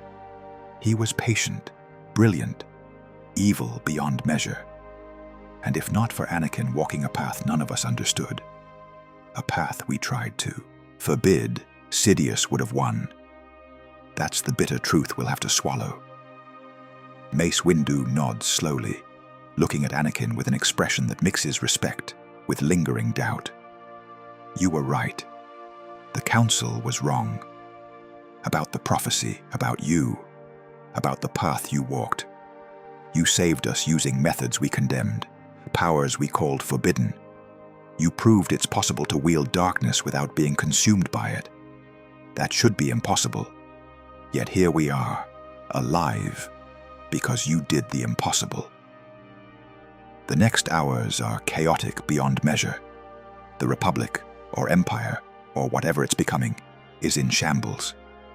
The Senate holds emergency sessions to establish new leadership, to decide whether Palpatine's declaration of empire stands, or whether they can restore the Republic's original form.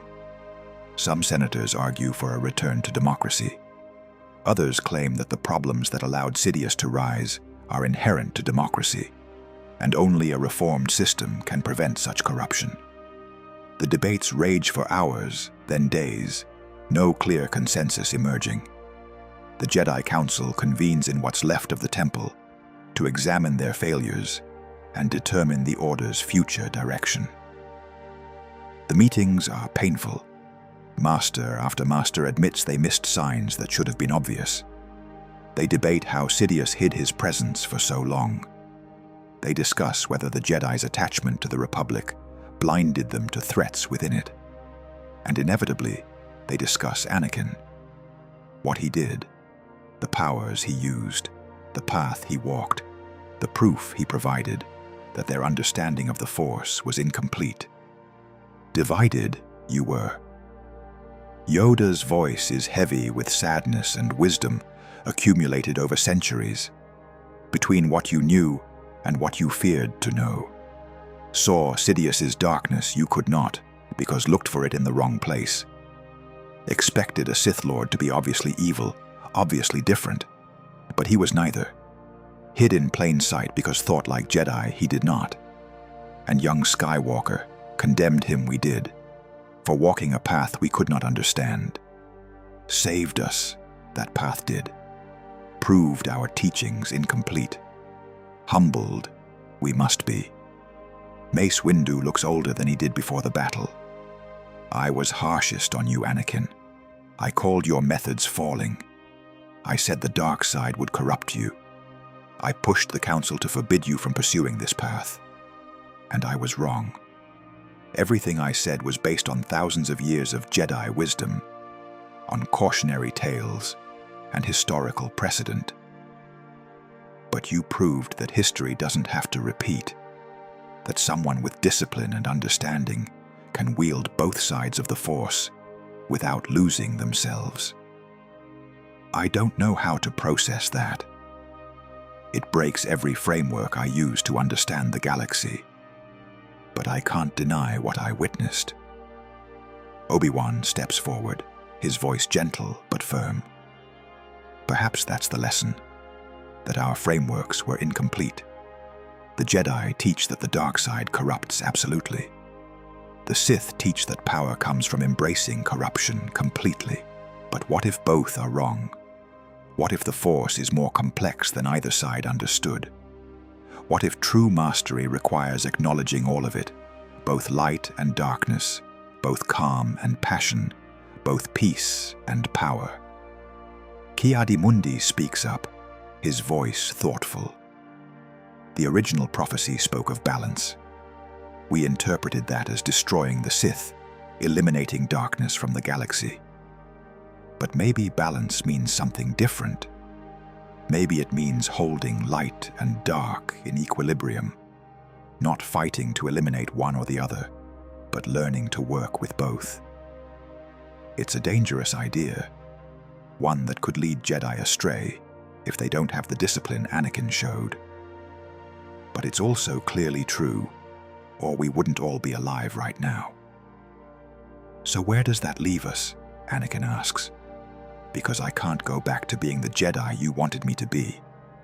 I can't suppress half of what I am, half of what the Force is. I've walked too far down this path to turn back now.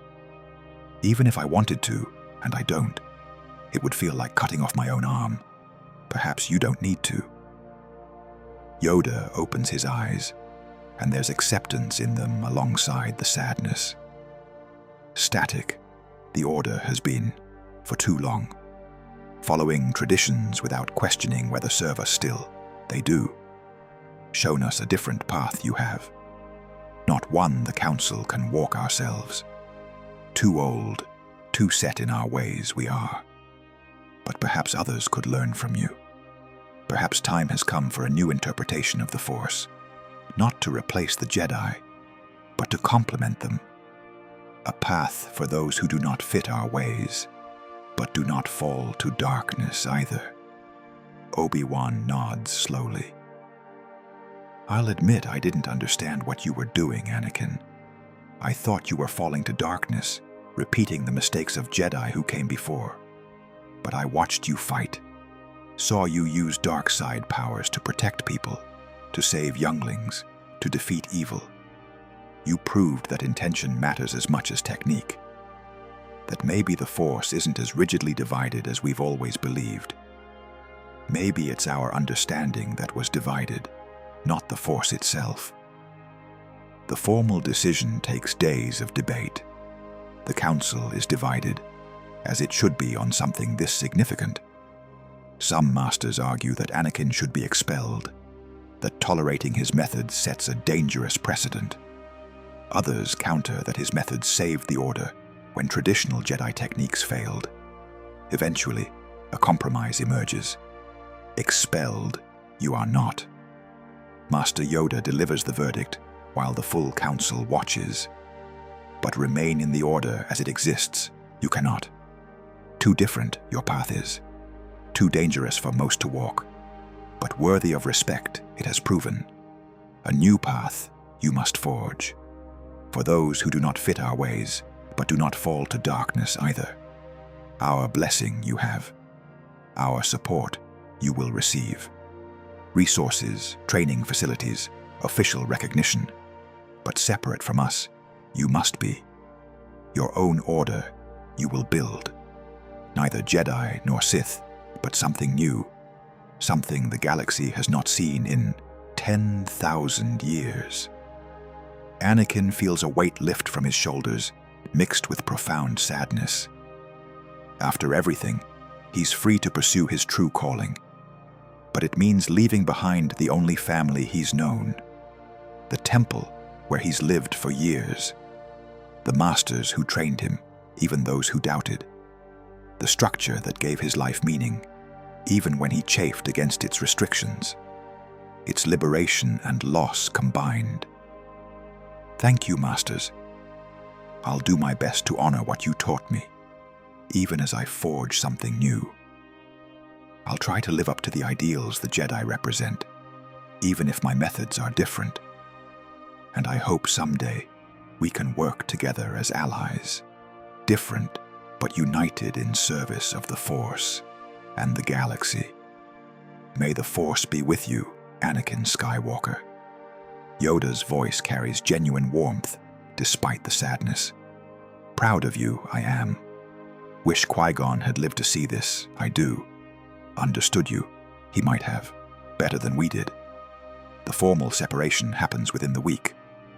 Anakin is released from his vows, given substantial resources including credits, ships, and equipment.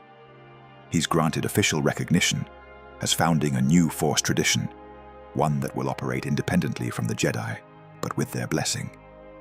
The Council even offers him a holocron containing their most secret teachings, knowledge usually restricted to Masters only. They want him to understand the full depth of Jedi philosophy, even as he departs from it. Padme is waiting when he leaves the Council chamber for the final time.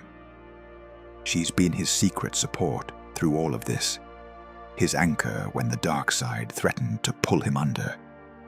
With Sidious dead and the war ending, they can finally stop hiding their relationship. I'm proud of you. She takes his hands, not caring who sees. You proved everyone wrong. Proved that there are more possibilities than anyone imagined. You saved the galaxy, and you did it by being yourself, completely and honestly, without suppressing anything or pretending to be someone you're not. That takes more courage than any battle. Now what? Now I build something new. There are others out there like me. Force sensitives who don't fit in the Jedi Order. People who struggle with anger or passion or attachment, who the Jedi would turn away, or who would fall to the Sith because they have nowhere else to go. I'm going to create a third option, a place where they can learn to embrace the full Force without being consumed. It won't be easy. Some will fail. But for those who succeed, they'll be more complete than any Jedi or Sith could ever be. Where will you do this? The Jedi Temple is here, and I doubt they'll let you set up a rival order in their backyard. Mandalore. Duchess Satine has offered me sanctuary. She's grateful for Jedi aid during the war, and sympathetic to those who don't fit traditional molds. There's a moon called Concordia, isolated enough for privacy but accessible enough to reach. Perfect for what I have in mind. Padme smiles. Then I'm coming, with you. I'm done with the Senate, done with the lies and the politics, and watching good people fail because the system is broken. If you're building something new, I want to help. You're a senator, one of the best. The Republic or Empire, or whatever we're becoming, needs voices like yours. I'm one voice among thousands, and most of those thousands are corrupt or cowardly. I've been fighting for reform for years, and what do I have to show for it? A war that killed millions, a republic transformed into an empire, and a chancellor who was a Sith Lord operating in plain sight while we debated trade regulations. No, I'm done. My place is with you. They leave Coruscant together, taking one of the ships the Council provided. The journey to Mandalore takes several days. Time Anakin spends meditating on what he's going to build. He needs a philosophy, a structure, a way of teaching that emphasizes balance over purity. The Jedi Code won't work for what he has in mind. It's too restrictive, too focused on suppression. But the Sith Code is equally useless, too focused on corruption and domination. He needs something new. By the time they reach Mandalore, he has the basics worked out. A code that acknowledges both light and dark, teaching methods that emphasize control over suppression, training regimens designed to help students walk the line between extremes. Duchess Satine greets them warmly. The Mandalorian leader has always been sympathetic to the Jedi, and she's impressed by what Anakin accomplished. Master Skywalker, welcome to Mandalore. I've prepared Concordia for your arrival. It's not luxurious, but it's functional. Facilities for training, quarters for students, everything you requested. Thank you, Duchess. This means more than you know. Not at all. Mandalore understands what it means to forge a new path.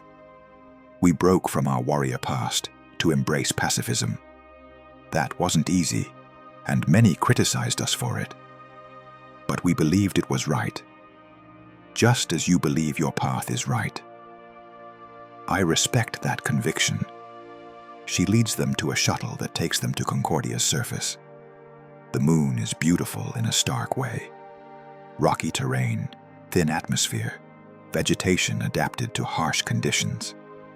The facilities Satine provided are built into a mountainside, protected from the worst weather, but with commanding views of the surrounding landscape. It's perfect. Isolated enough that students can focus on training without distraction. Harsh enough that comfort won't make them soft. Beautiful enough to remind them what they're protecting. Thank you, Duchess. This will do nicely.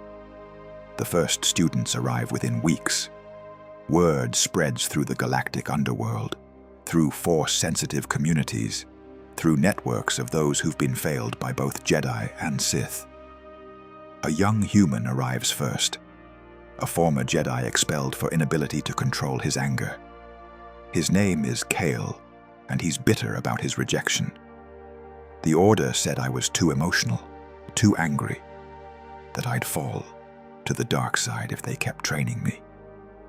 But I didn't want to fall. I wanted to be a Jedi. I wanted to help people. They gave up on me because I didn't fit their perfect image of what a Jedi should be. Anakin recognizes himself in the young man's frustration. I understand. The Council doubted me too, called my methods falling. tried to forbid me from walking this path. But anger isn't the problem. Uncontrolled anger is the problem. Anger channeled properly can fuel great good. Let me show you. The training begins. It's unlike anything Kale has experienced. Anakin doesn't tell him to suppress his emotions. Instead, he teaches him to understand them, to channel them, to use them as tools rather than being used by them. More students arrive. A Zabrak woman who studied with a Sith Lord but rejected his cruelty, seeking power without corruption. A Twi'lek who discovered his Force sensitivity too late for traditional Jedi training. A former dark side cultist who wanted more than the empty promises of power his cult offered. Each one finds their way to Concordia, drawn by rumors of a new path. Anakin evaluates each one carefully. Not everyone is accepted. Some are too damaged, too far gone, too committed to one extreme or the other. But those who show potential, who demonstrate the discipline necessary to walk between light and dark, he takes as students. The teachings develop through trial and error. Anakin creates exercises designed to access both sides of the Force safely. Students practice channeling anger while maintaining awareness. They train to use dark side powers like lightning, but with light side purpose. They learn to shift between aggression and serenity, between passion and peace, between power and control. The failure rate is higher than traditional Jedi training. Some students can't handle the constant balancing act and fall to one extreme or the other.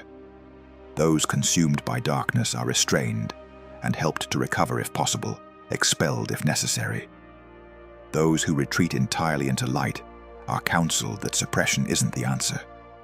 Progress is hard-won and often painful, but those who succeed become something extraordinary.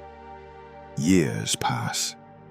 The complex on Concordia grows from a handful of buildings to a full academy. The Grey, as they've come to be called, develop a reputation across the galaxy. They're problem solvers, mediators, hunters of threats too complex for traditional authorities. They go places neither Jedi nor military forces can reach. They resolve conflicts through understanding all perspectives rather than imposing one side's values. Word of their success spreads. Other Force sensitives seek them out. Even some Jedi request temporary assignments to study their methods. The Council, humbled by how close they came to destruction, is more open to different interpretations of the Force. Obi-Wan visits regularly, watching training sessions with fascination and lingering concern. You've built something remarkable. These students' channel powers I was taught were absolutely forbidden. Yet they're not falling. They're not becoming Sith. I still don't fully understand how, but I can't deny what I'm seeing, because they're approaching it differently. Anakin explains while they watch a student successfully alternate between Force lightning and Force healing. The Sith embrace darkness and reject light. The Jedi do the opposite. But my students maintain both simultaneously. It's harder, requires more discipline than either traditional path. But it's also more complete, more honest. They don't have to pretend half of themselves doesn't exist. A decade passes, then two. Anakin ages, his hair touched with gray, his face lined with the years of constant effort required to maintain balance.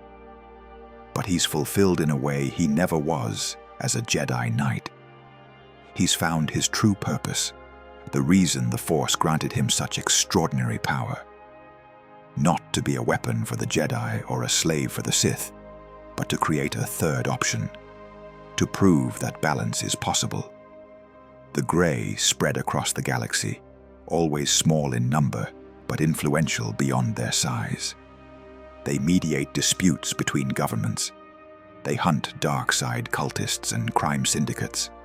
They protect Force-sensitive children until they're old enough to choose their path. Some Grey return to the Jedi Order after their training, bringing new perspectives. Others remain independent. A few even take government positions, becoming advisors or security chiefs. The relationship between Grey and Jedi remains complex. There's respect, but also tension. Some Jedi Council members still believe the Grey are too dangerous, that they're one bad day away from falling completely. But Master Yoda, in his final years, visits Concordia to see what Anakin has built. The ancient Jedi Master watches training sessions where students channel both light and dark without losing themselves. He observes meditations where power and control exist in perfect equilibrium. Right, you were. His voice carries centuries of wisdom and hard-earned humility. Wrong, we were, for so long. Kept the Jedi Order from evolving, we did. Clung to traditions long past their usefulness. Destroyed we nearly were for our blindness. Shown us a better path, you have. Proved that the Force is larger than our understanding. Grateful we are. Wish more Jedi could see this, I do. But old we are. Set in our ways. Change we cannot, not really. But you will teach new generations, and they will teach others. And perhaps someday, Jedi and Grey will learn from each other. True balance, the galaxy will know. Anakin stands with his old master on a balcony overlooking the training grounds. The question I keep asking myself is whether it was worth it. All the struggle, all the pain, all the constant effort of maintaining balance. Walking this path means never being comfortable, never being able to just exist. Every day is a choice to maintain equilibrium rather than surrender to one extreme. Would it have been easier to just pick a side and commit? Probably. But would you have been yourself? Would you have been complete? Or would you have been a half-person, suppressing essential aspects of who you are? Worth is measured by authenticity, Anakin. By living in alignment with your true nature. You couldn't be the Jedi they wanted. You couldn't be the Sith Sidious tried to create. You had to be Anakin Skywalker, complete and whole. And in being yourself, you saved us all. That has to count for something. More years pass. The Grey continue to grow, though Anakin is careful never to let them become too large. This path isn't for everyone, maybe not even for most people. It requires constant vigilance, constant self-awareness, constant work. But for those who can handle it, the results are undeniable. Grey Jedi accomplish things traditional Jedi can't imagine. They walk into darkness without being consumed and emerge carrying light. They resolve conflicts through understanding all perspectives. They fight when necessary, but always in service of protection rather than domination. The galaxy slowly accepts them as legitimate, no longer viewing them as fallen Jedi or potential Sith, but as a third option. Anakin trains a new generation of instructors, passing on the techniques and philosophy he developed. His most successful students become teachers themselves, spreading the Grey approach to new worlds. He watches them with pride mixed with concern, always aware that his legacy could be misused. The power to wield both light and dark is dangerous beyond measure. One bad teacher, one student who falls and takes others with them, and the entire Grey Order could be discredited. So he remains vigilant, monitoring his instructors, evaluating their students, always ready to intervene if someone starts down a dark path. It's exhausting work, but it's necessary. One evening, very late in his life, Anakin has a vision similar to the one that started everything. He's meditating in the same type of chamber where his journey began so long ago. The Force surges around him, and suddenly he's in that infinite library again, surrounded by knowledge that spans eternity. The voice speaks, the same one that called to him decades ago. You fulfilled the prophecy, Anakin Skywalker. You brought balance, not through destruction, but through creation. Not by eliminating darkness, but by proving light and dark can coexist in harmony.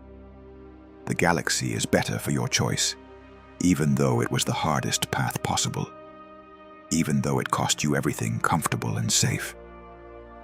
Was it worth it? Anakin asks the voice. All the struggle, all the pain, all the constant effort of maintaining balance. All the relationships strained, all the comfort sacrificed, all the peace I never got to experience. The voice doesn't answer immediately. Instead, images fill his mind. He sees younglings he saved during Order 66, now grown into masters teaching their own students, carrying forward the lessons they learned from watching him fight. He sees Grey Jedi across the galaxy, using their unique abilities to solve problems no one else could, to heal rifts no traditional approach could mend. He sees the Jedi Order, humbled but wiser, acknowledging truths they once denied, incorporating lessons from his path into their own teachings. He sees a galaxy not perfect, but better, more complete, more honest about the nature of the Force and the complexity of existence. Worth is measured by impact. The voice finally speaks. You changed the galaxy's understanding of the Force itself, proved that millennia of conventional wisdom was incomplete. You created a path that will endure for generations, perhaps millennia.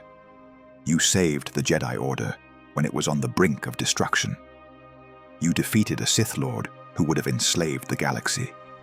You proved the prophecy was real, just misunderstood.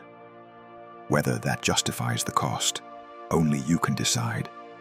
But know this: without you, without your willingness to walk the impossible path, the galaxy would have fallen into darkness absolute. You are the fulcrum on which galactic history turned. That has to count for something.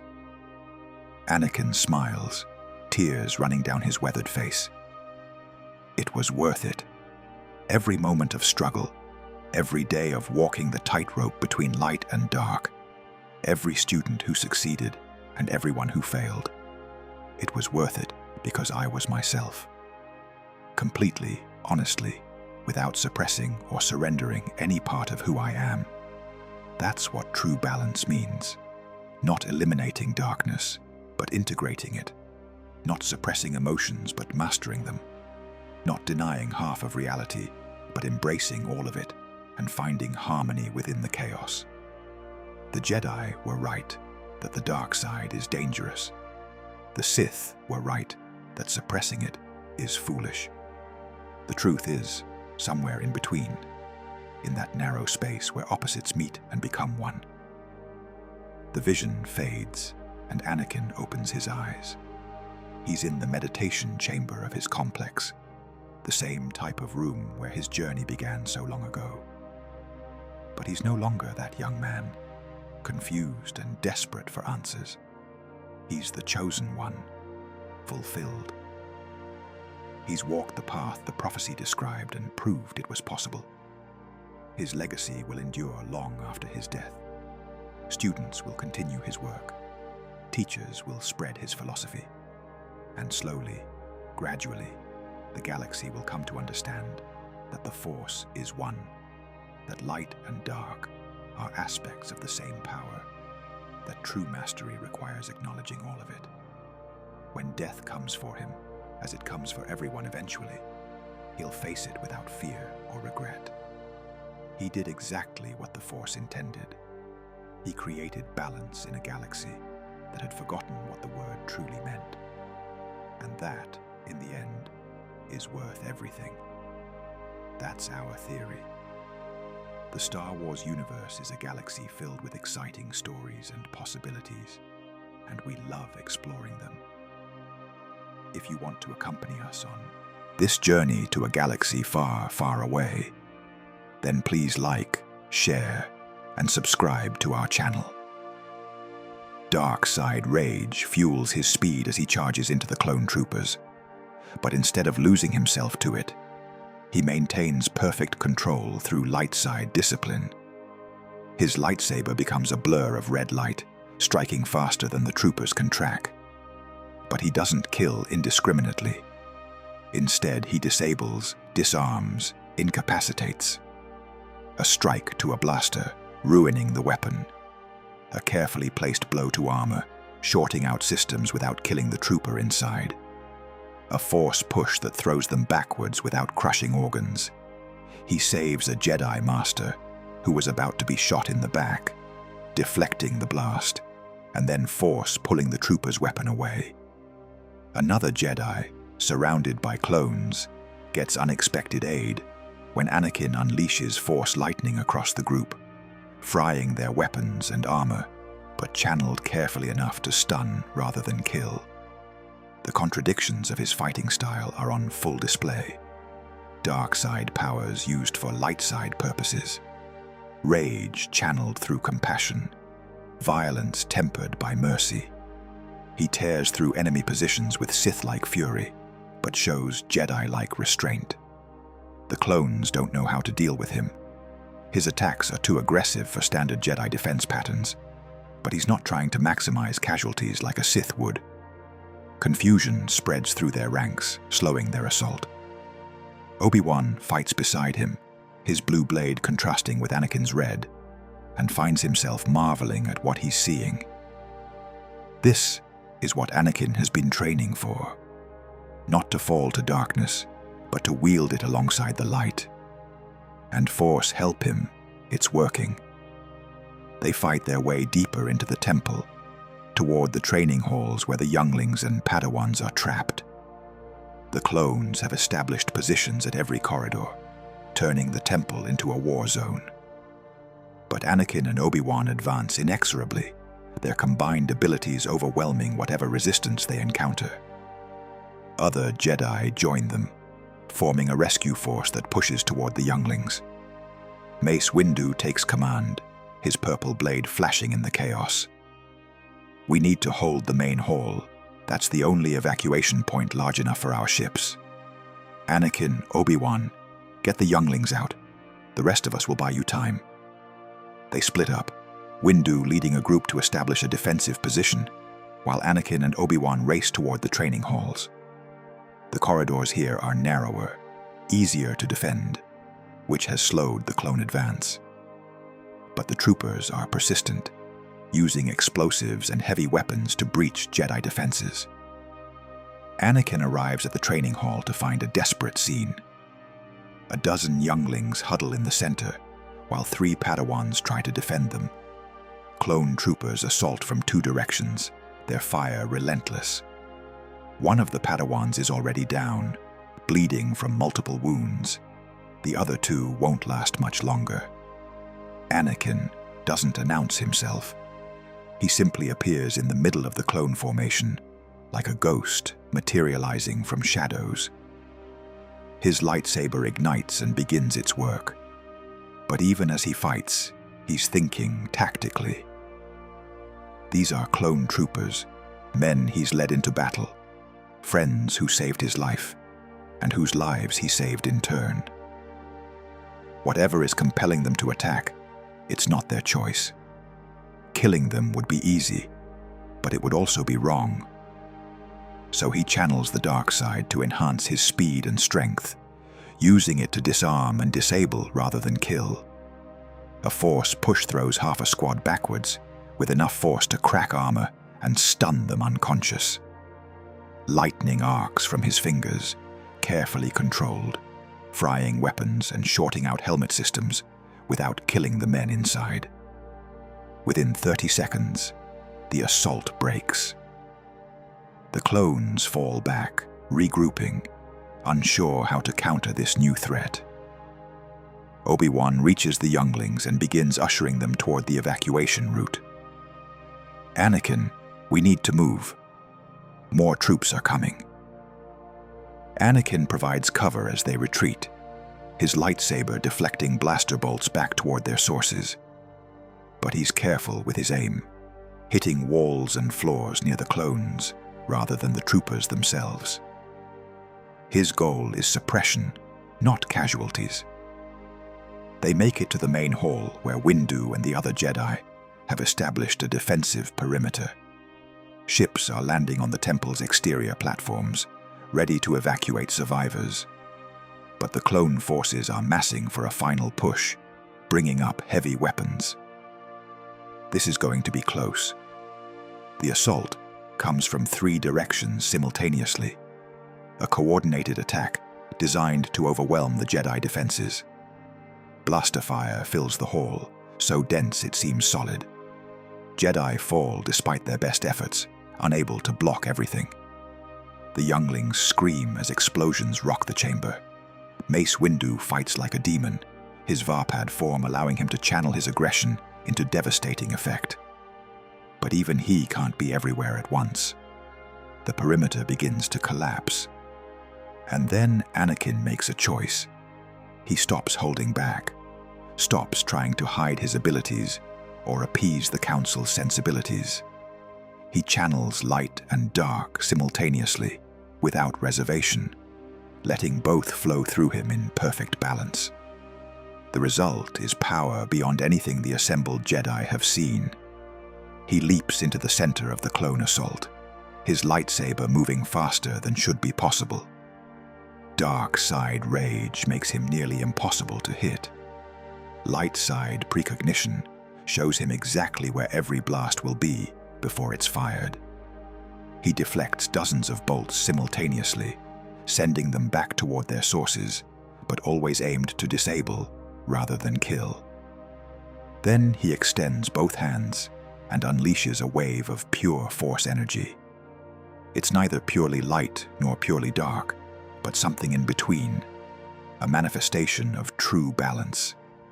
The wave hits the clone formation like a physical wall, throwing hundreds of troopers backwards, smashing through their ranks, breaking their assault completely. The clones fall back, stunned by the display of power. In the resulting lull, the Jedi complete their evacuation. Younglings and wounded are loaded onto ships. Masters establish rearguard positions. Obi-Wan stands beside Anakin, staring at him with a mixture of awe and concern. "I've never seen anything like that." "Neither has anyone else," Anakin replies quietly. "This is what the prophecy was talking about. This is true balance." Around them, other Jedi whisper and point. Anakin Skywalker just saved them all, using powers no Jedi should possess. Powers that look like dark side techniques, but were used for light side purposes. The contradiction is breaking their minds, challenging everything they thought they knew about the Force. Mace Windu approaches, his expression unreadable. "We need to regroup and figure out what's happening. But after that, we need to talk. About what you just did, about what you are. If you're willing, I'm willing. But first, we need to figure out who ordered this attack. Clone troopers don't just turn on their Jedi generals without cause." Obi-Wan nods grimly. The Chancellor. He has control of the clone army. If anyone could issue an order like this, it would be him. The implications hit Anakin like a physical blow. Palpatine. The kindly Chancellor who supported him for years, who encouraged him to question the prophecy, who always seemed to understand him better than the Council did. Could he be behind this? The more Anakin thinks about it, the more sense it makes. And the more horrified he becomes. We need to stop him. Now, before he can consolidate power. Mace Windu shakes his head. We don't have evidence, and we can't just assault the Chancellor without proof. It would make us look like traitors, especially if he's already turned the clones against us. Then I'll get proof. Anakin's voice is hard. I'll confront him, get him to admit what he's done, record the confession. Then we can move against him legally. It's too dangerous. If he's powerful enough to orchestrate all this, he's powerful enough to kill you. Obi-Wan places a hand on his arm, concern clear. "Let us go with you." Anakin looks at his former master, seeing the trust that's still there despite everything. "Thank you. I could use the backup." They take a small strike force, moving through Coruscant's government district toward the Senate building. The city is in chaos. Clone troopers hunting Jedi.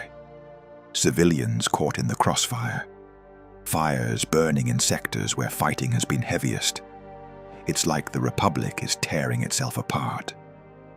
They reach the Senate and fight their way inside, encountering clone resistance, but nothing they can't handle.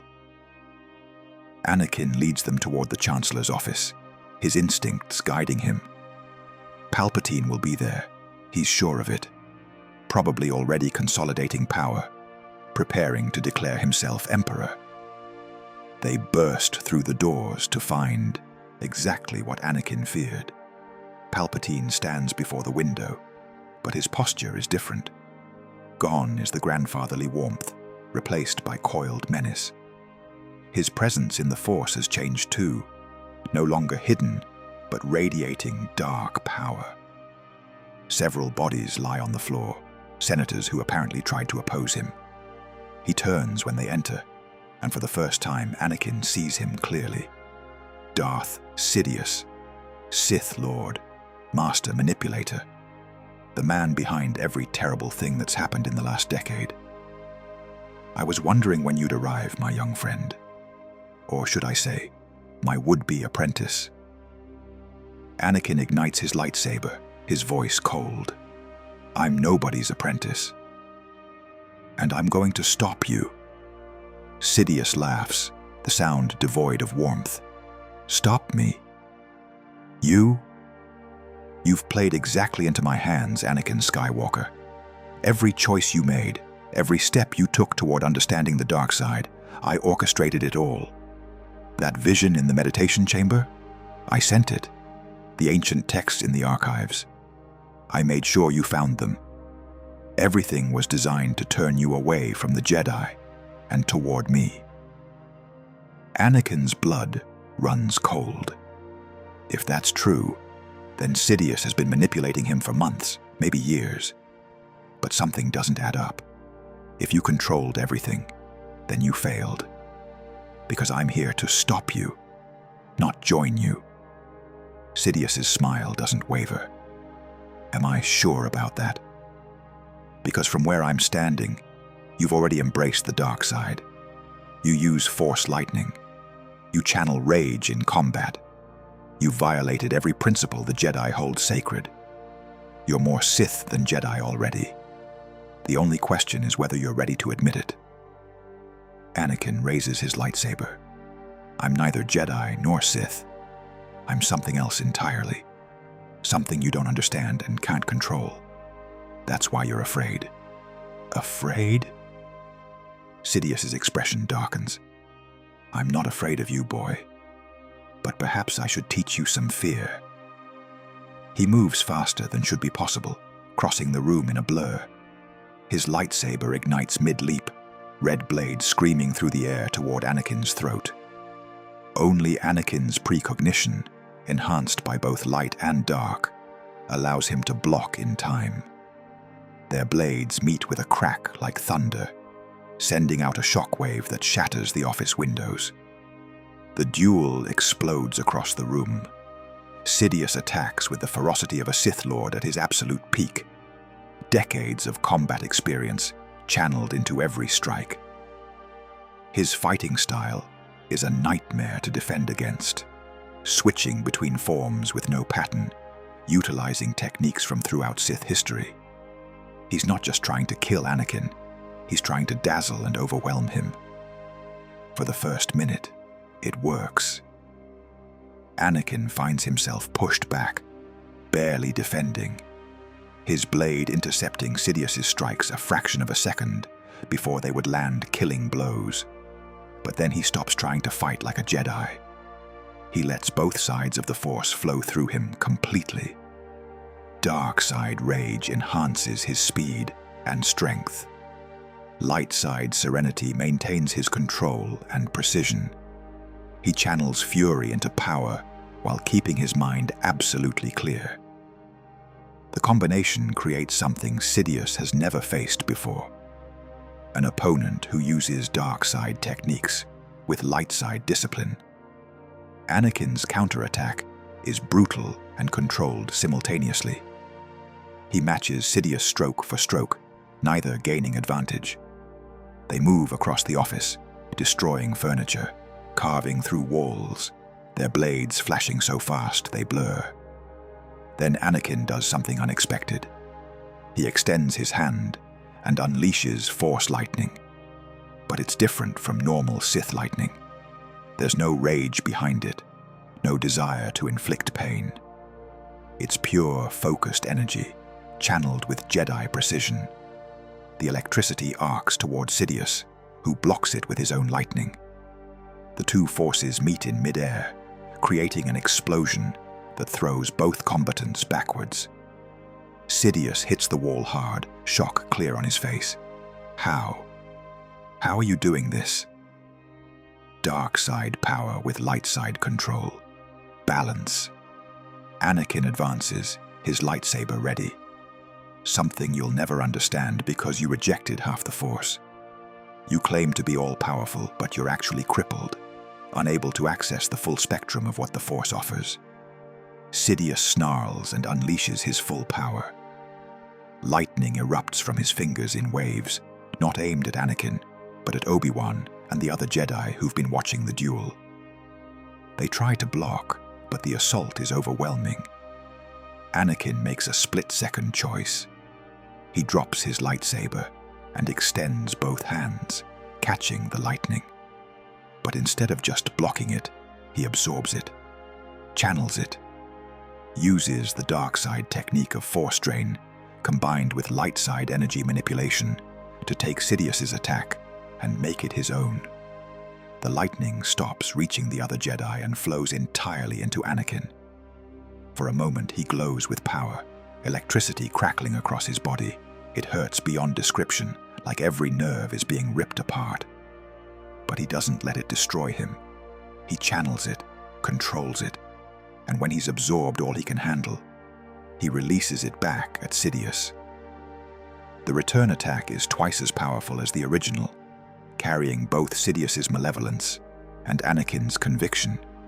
It hits the Sith Lord like a physical blow, throwing him across the room.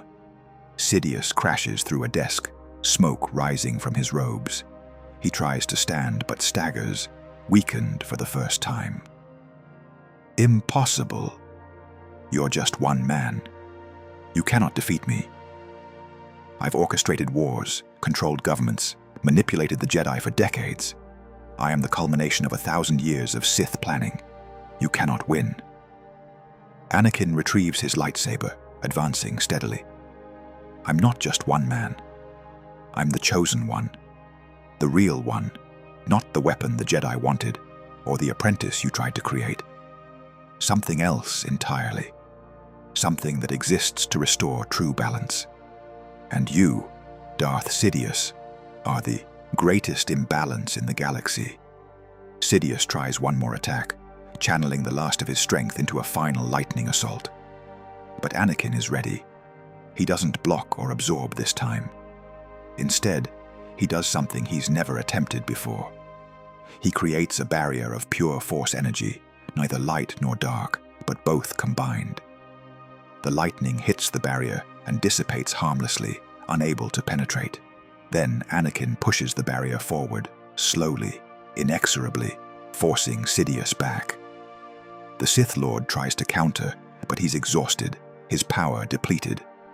The barrier keeps advancing until Sidious is pressed against the wall, with nowhere left to retreat. And Anakin strikes. His lightsaber flashes red in the office's harsh lighting.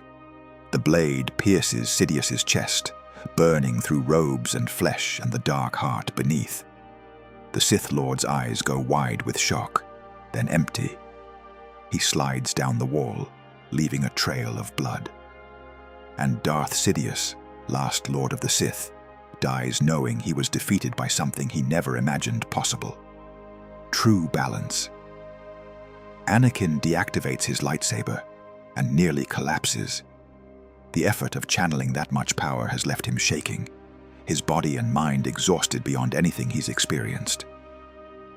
Obi-Wan catches him, supporting his weight. Easy. You did it. He's dead. The threat is over. All around them, comlinks are activating with reports. The clone troopers have stopped attacking. Whatever order Sidious gave them, it's ended with his death. Jedi across the galaxy report that their troops are standing down, confused about what just happened. The immediate crisis is passing, but the aftermath will be complicated. Mace Windu examines Sidious's body, his expression grave. The Chancellor was a Sith Lord, operating right under our noses for years. The Council will have to answer for how we missed this. We all missed it, Obi-Wan says quietly. He played us all. The Republic is in chaos. The Senate will need new leadership. The clone army needs to be dealt with. And we need to figure out how the Jedi Order proceeds after nearly being destroyed. But first, he looks at Anakin. We need to talk about what just happened. What you did. The powers you used. Anakin meets his gaze steadily.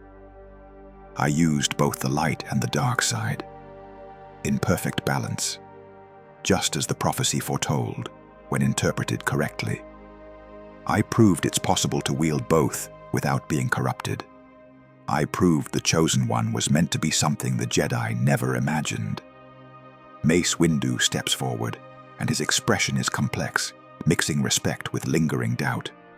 You saved us. All of us. Using methods we condemned, you protected the younglings, defeated a Sith Lord, and ended this conspiracy. I was wrong to dismiss you. We all were. But what you've done, the path you've walked, it terrifies me. Because if it works for you, what's to stop others from trying? How do we teach this kind of balance without creating a new generation of fallen Jedi? That's a good question. And I don't have all the answers. All I know is that suppressing the dark side doesn't work. The Sith keep returning because we refuse to truly understand darkness. Maybe it's time for a different approach. The days that follow Sidious's death are chaotic beyond measure. The Republic is in shambles, its Chancellor revealed as a Sith Lord, its clone army temporarily compromised. The Senate holds emergency sessions to establish new leadership. The Jedi Council convenes to examine their failures and determine the Order's future direction. And Anakin Skywalker stands at the center of it all, a figure who saved the galaxy, but terrifies everyone who looks at him too closely. He's called before the Council, but this time the atmosphere is different. There's no hostility now, just exhaustion and grudging respect. You were right, Master Yoda says simply. Wrong, we were. About the prophecy, about you, about the path you walked. Saved us, you did. Saved the Republic. Done what we could not. Mace Windu nods slowly. I criticized you harshly for using the dark side. I called it falling. But what you did wasn't falling. It was something else, something I'm still trying to understand. You wielded darkness without being consumed by it. That should be impossible, yet you proved it can be done. So where does that leave us? Anakin asks. Because I can't go back to being the Jedi you wanted me to be. I can't suppress half of what I am. Ki-Adi-Mundi speaks up, his voice thoughtful. Perhaps you don't need to. The Order has been static for too long, following traditions without questioning whether they still serve us. You've shown us a different path. Not one the Council can walk ourselves. We're too old and too set in our ways. But perhaps others could learn from you. Obi-Wan steps forward. I'll admit I didn't understand what you were doing. I thought you were falling to darkness. But I watched you fight, saw you use dark side powers to protect people, to save younglings, to defeat evil. You proved that intention matters as much as technique, that maybe the Force isn't as rigidly divided as we've always believed. Master Yoda closes his eyes, his voice heavy with centuries of wisdom and regret. Expelled, you are not. But remain in the order as it exists, you cannot. Too different your path is. A new path you must forge, for those who do not fit our ways, but do not fall to darkness either. Our blessing you have, our support you will receive. But separate from us, you must be. Anakin feels a weight lift from his shoulders, mixed with sadness. After everything, he's free to pursue his true calling, but it means leaving behind the only family he's known. Thank you, Masters. I'll do my best to honor what you taught me, even as I forge something new. The formal separation happens quickly. Anakin is released from his vows, given resources, and a measure of official recognition. He's not expelled in disgrace, but amicably separated, acknowledged as following a different interpretation of the Force. Padme is waiting when he leaves the council chamber.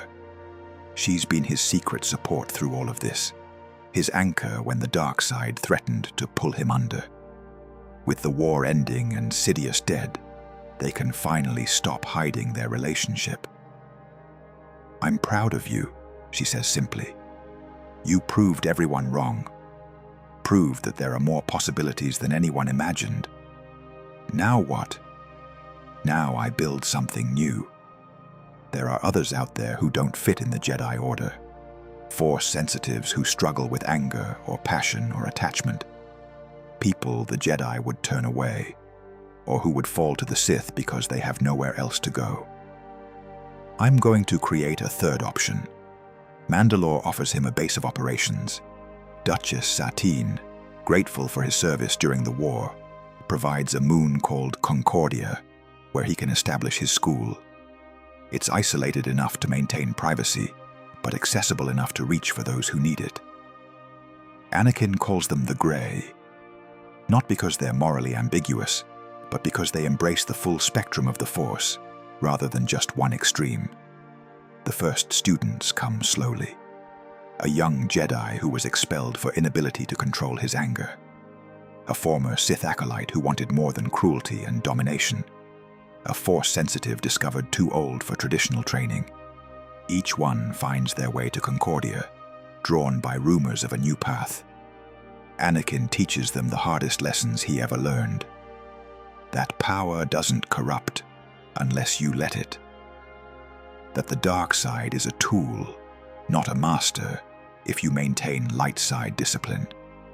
That balance isn't about suppressing anything, but about harmony between all parts of yourself. The training is brutal. Some students fail, the pull of one side or the other proving too strong. But others succeed, learning to walk the line he's carved. Years pass. The Republic rebuilds under new leadership, learning from its mistakes. The Jedi Order reforms, becoming less dogmatic, more open to different interpretations of the Force. They don't fully embrace Anakin's methods, but they acknowledge their validity. The Grey grow in number, always small compared to the Jedi, but significant. They become known across the galaxy as problem solvers, people who go places neither Jedi nor reformed Darksiders can reach. Obi-Wan visits sometimes, watching the training sessions with a mixture of pride and lingering concern. "You've built something remarkable," he admits one evening as they overlook the training grounds. "These students, their channeling powers I was taught were absolutely forbidden, yet they're not falling. They're not becoming Sith. Because they're approaching it differently," Anakin explains. "The Sith embrace darkness and reject light. The Jedi do the opposite. But my students maintain both simultaneously.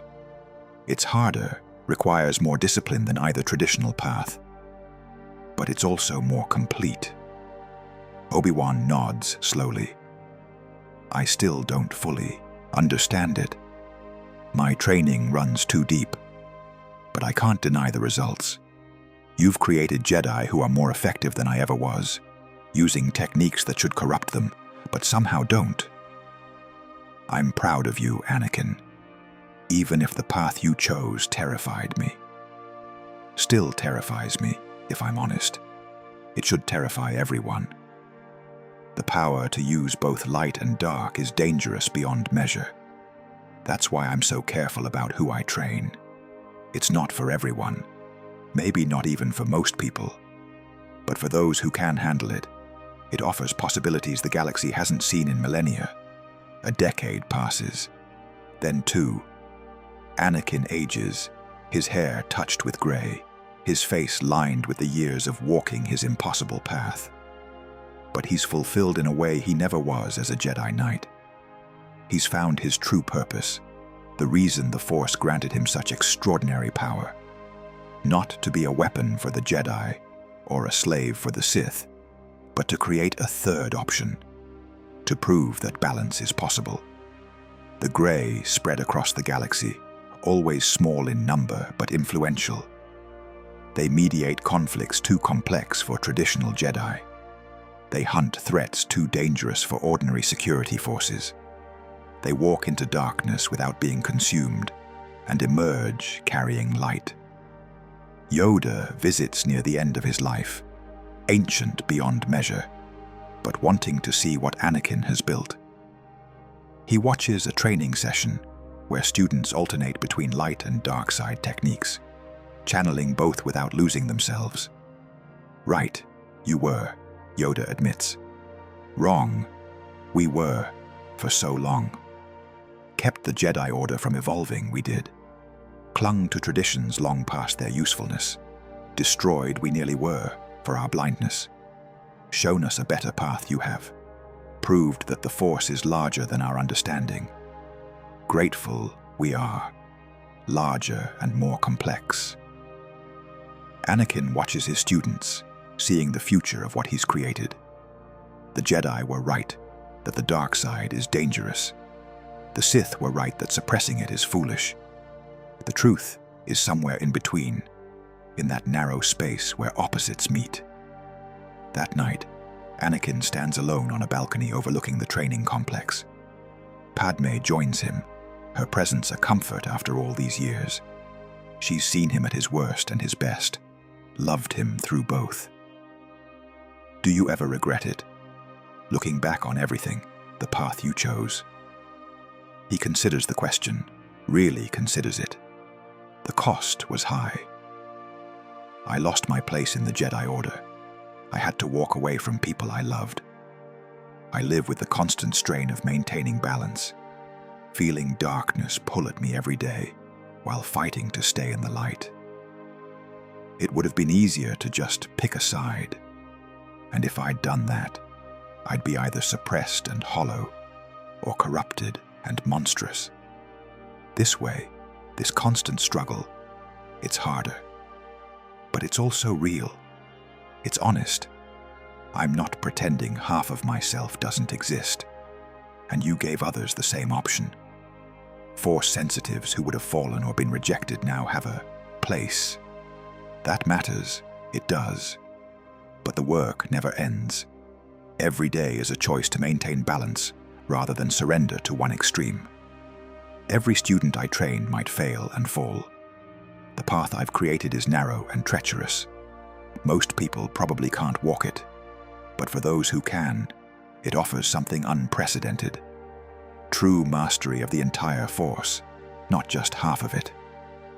In the training halls below, a class finishes for the evening. Students bow to their instructors and file out, some heading to meditation chambers, others to study halls. They're learning to be something new, something the galaxy hasn't seen in 10,000 years. Grey Jedi who wield both light and dark in perfect harmony. Anakin watches them and feels a deep sense of purpose. This is what the Chosen One was always meant to create. Not the destruction of one side or the domination of the other, but true balance. A path that transcends both Jedi and Sith. acknowledging the reality that the Force is whole and cannot be divided without doing violence to its nature. The prophecy spoke of balance through duality, harmony through opposition. It described one who would master both light and dark, who would walk between them without being consumed by either. For millennia, the Jedi misunderstood, thinking balance meant eliminating darkness. They were wrong. Balance means accepting all of reality, even the uncomfortable parts, and learning to work with it rather than against it. Years continue to pass. The Grey become an established part of galactic society, no longer experimental but proven. The Jedi Order, humbled by its near destruction, maintains an uneasy but respectful relationship with them. Some Jedi even send Padawans to train with Anakin for a time, exposing them to perspectives the traditional order can't provide. The Sith never return in their old form. Without the rule of two driving them, and with the Grey offering a path for those who might have fallen, the Sith philosophy finds no fertile ground. Dark side users still exist, individuals consumed by anger or greed. But organized Sith, secretly controlling events, don't resurface. Anakin grows old, his once dark hair now white, his face deeply lined. But his connection to the Force remains strong, both sides flowing through him in the balance he's maintained for decades. He trains a new generation of instructors, passing on the techniques and philosophy he developed. His legacy is secure. The path he carved will continue long after he's gone. One evening, very late in his life, Anakin has a vision similar to the one that started everything. He finds himself in that infinite library again, surrounded by knowledge that spans eternity. The voice speaks, the same one that called to him decades ago. You fulfilled the prophecy, Anakin Skywalker. You brought balance, not through destruction, but through creation. You proved that light and dark can coexist in harmony, that the Force is one, indivisible, and any attempt to suppress part of it is doomed to fail. The galaxy is better for your choice, even though it was the hardest path possible. Was it worth it? All the struggle, all the pain, all the constant effort of maintaining balance? The voice doesn't answer immediately. Instead, images fill his mind. He sees younglings he saved during Order 66, now grown into masters teaching their own students. He sees Grey Jedi across the galaxy, using their unique abilities to solve problems no one else could. He sees the Jedi Order, humbled but wiser, acknowledging truths they once denied. He sees a galaxy not perfect but better, more complete, because someone proved that balance was possible. Worth is measured by impact, the voice finally says. You changed the galaxy's understanding of the Force itself. You created a path that will endure for generations. You proved that the Chosen One prophecy was real, just misunderstood. Whether that justifies the cost, only you can decide. Anakin smiles. It was worth it. Every moment of struggle, every day of walking the tightrope between light and dark, every student who succeeded and everyone who failed. It was worth it because I was myself. Completely, honestly, without suppressing or surrendering any part of who I am. That's what true balance means. Not eliminating darkness, but integrating it. Not suppressing emotions, but mastering them. Not denying reality, but embracing all of it and finding harmony within the chaos. The vision fades, and Anakin opens his eyes. He's in the meditation chamber of his complex, the same type of room where his journey began so long ago. But he's no longer that young man, confused and desperate for answers. He's the chosen one, fulfilled. He's walked the path the prophecy described and proved it was possible. His legacy will endure long after his death. And when that death comes, he'll face it without fear or regret, knowing he did exactly what the Force intended. He created balance in a galaxy that had forgotten what the word truly meant. And that, in the end, is worth everything. That's our theory. The Star Wars universe is a galaxy filled with exciting stories and possibilities, and we love exploring them. If you want to accompany us on this journey to a galaxy far, far away, then please like, share, and subscribe to our channel.